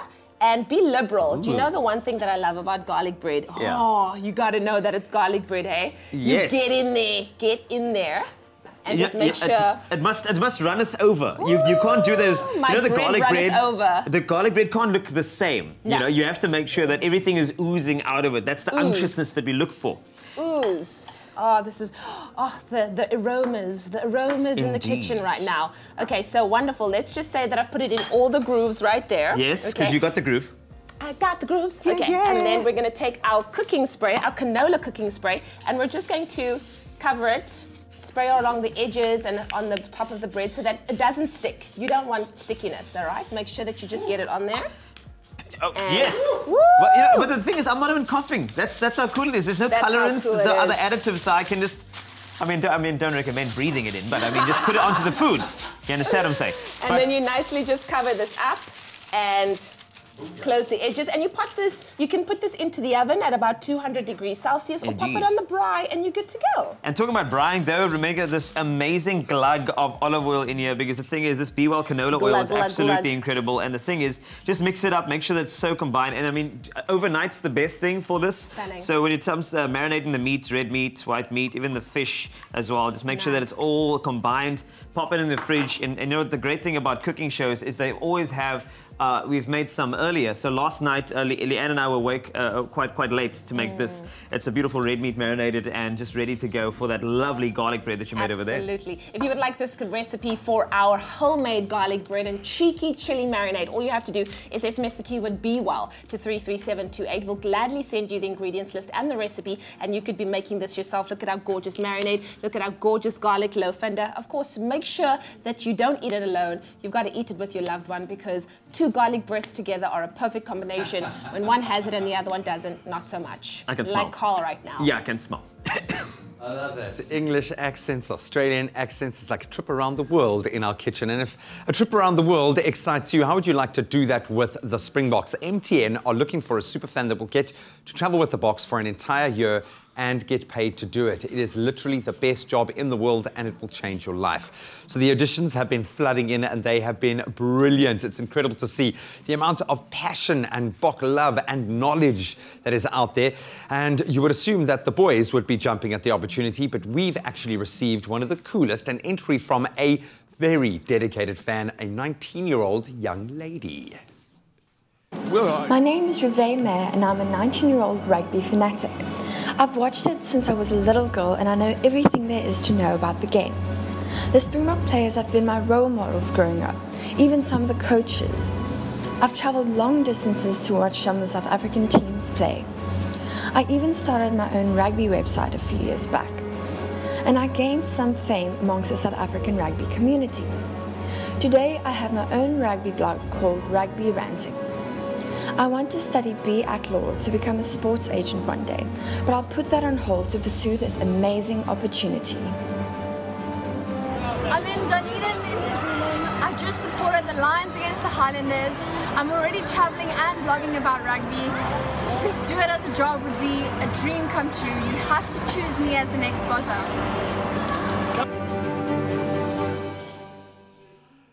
I love that we are holding thumbs for you. You've only got this weekend, guys, left to enter the MTN call-up competition, so make sure you do it. Record an awesome video. Upload that audition clip to mtncallup.mobi and do it before this Sunday, the 27th of May, and then cross your fingers that you get the call-up.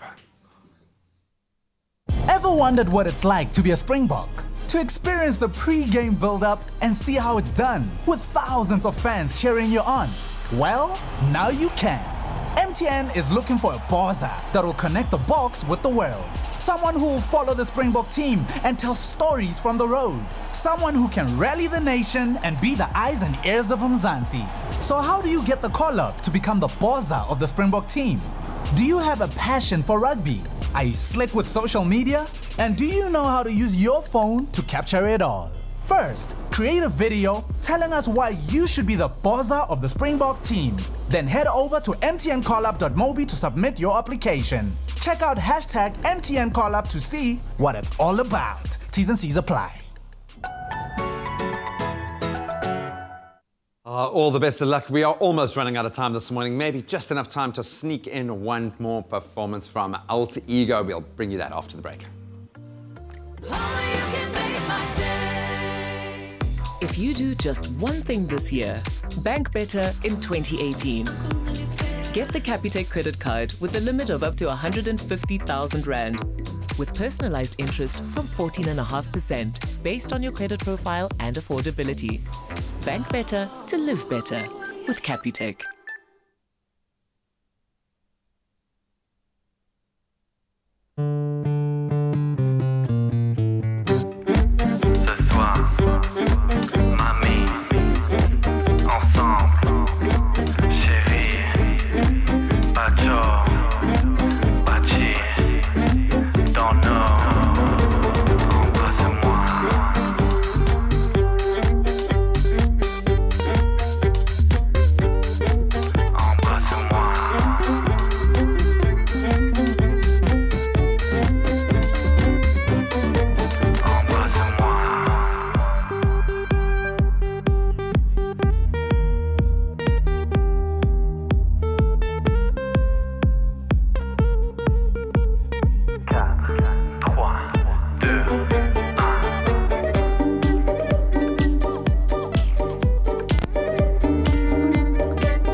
Welcome back to Feel Good Breakfast Show, Expresso here at SABC3. Remember, Alt Ego will be performing shortly, though. And talking about them, let's jump into the socials for a second because we'd like to know what you thought of their performance earlier. This is what you had to say. Terrence saying, loving the awesome kitchen jive. Jamie remembering them from something called hashtag YPC18218, which is very complicated, but still, thank you so much for getting involved. Then Carmen saying, these young men are amazing. Love their sound. Moving along to Celeste saying, awesome to wake up to their beautiful sounds on my birthday. It's fantastic. Saw them in Feb, heard them live. They rock. By the way, Celeste Daniels, happy birthday from all of us here on Expresso as well. So keep sending those comments. Hashtag Expresso Show. So we have got Alter Ego plus their new band member here. Awesome to have you, DJ Kosher, in the house. Guys, just before we let you perform and we sign off, so much new things on the horizon. Got a big tour coming up? Yes. So we're actually fortunate enough to have come from Europe, but we're going to Europe in August and September. We're doing 2 trips. August we're doing Austria, and then September we're doing London, Amsterdam, and 2 trips to Greece. Wow. But we're also looking for some more things in London and Amsterdam, so if anyone knows of any cool venues, please let us know. Because there's definitely a gap for this kind of evolved, I think, performance on the world market. We've certainly seen that in Europe at the moment. And then designs on a new album, on a new track, on anything new that the fans, because here and across the globe, they're coming. But we want to see some new stuff. We want to absorb the new content. What can we expect? Well, we obviously taking inspiration from everywhere with the Alter Ego, but we have an acoustic element album coming out now called Acoustic Sessions, as well as something very special coming out later this year. We won't give too much away of that, but please. So you can check out our social media. You can check us out on iTunes, all the digital stores. AE Sessions Volume 1 is the one acoustic element, and then Alt Ego is as well. Obviously, our album's still out there. And Take What You Want, our new track. Take What You Want, our new track. Remix is coming soon. Just take it. What are you going to perform to sign us off with today? This one's called Embrasse-moi. It means kiss me. It's our previous single, actually, but we still love this song. It's one of our favorite songs to play. So it's a fan favorite. You're a fan favorite. We've loved having you on the show, guys. You really are. I know I've been gushing a little bit, saying that they are gentlemen. They really are some of the sweetest guys to have on set. Really humble and really talented. One more thing, actually. Yeah. We're doing a South African tour before we go overseas. We're coming to Cape Town, PE, Durban, Neisner, a lot of things. So please also get in touch. Check our social medias. We're coming to a place near you. I love that, man. All the best of luck with the tour. Thank Go you and very dominate much. globally. I'm so proud of you guys. And here they are with Embrace-moi.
Wow. Really cool guys, man. I love them. And so talented. Support them. Check out their social media. They're going to be touring South Africa before they tour Europe. So go and see them live. They really do put together an awesome show. Absolutely. You guys, tomorrow's Africa Day. It really is. The 25th of May. Can't wait.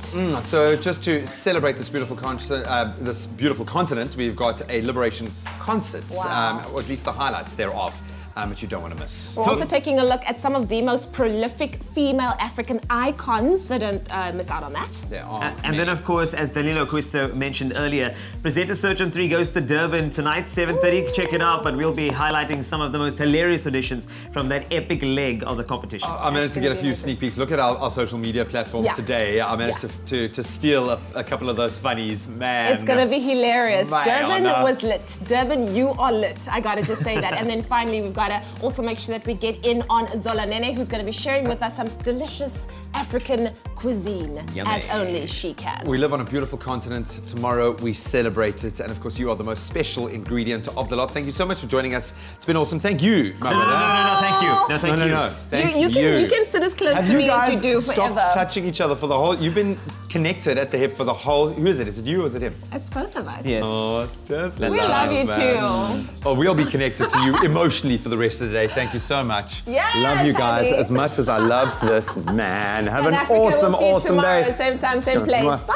mwah, mwah. Don't get jealous. Don't get jealous. That's right. I Don't just wanted get to cuddle jealous. you. You got jealous of Leanne. I'm going to cuddle you now. Oh, man. Look, you know, That yeah, was but it's so a bit, cute. but... Expresso Morning Show, made with love by Clover. Another feel-good production.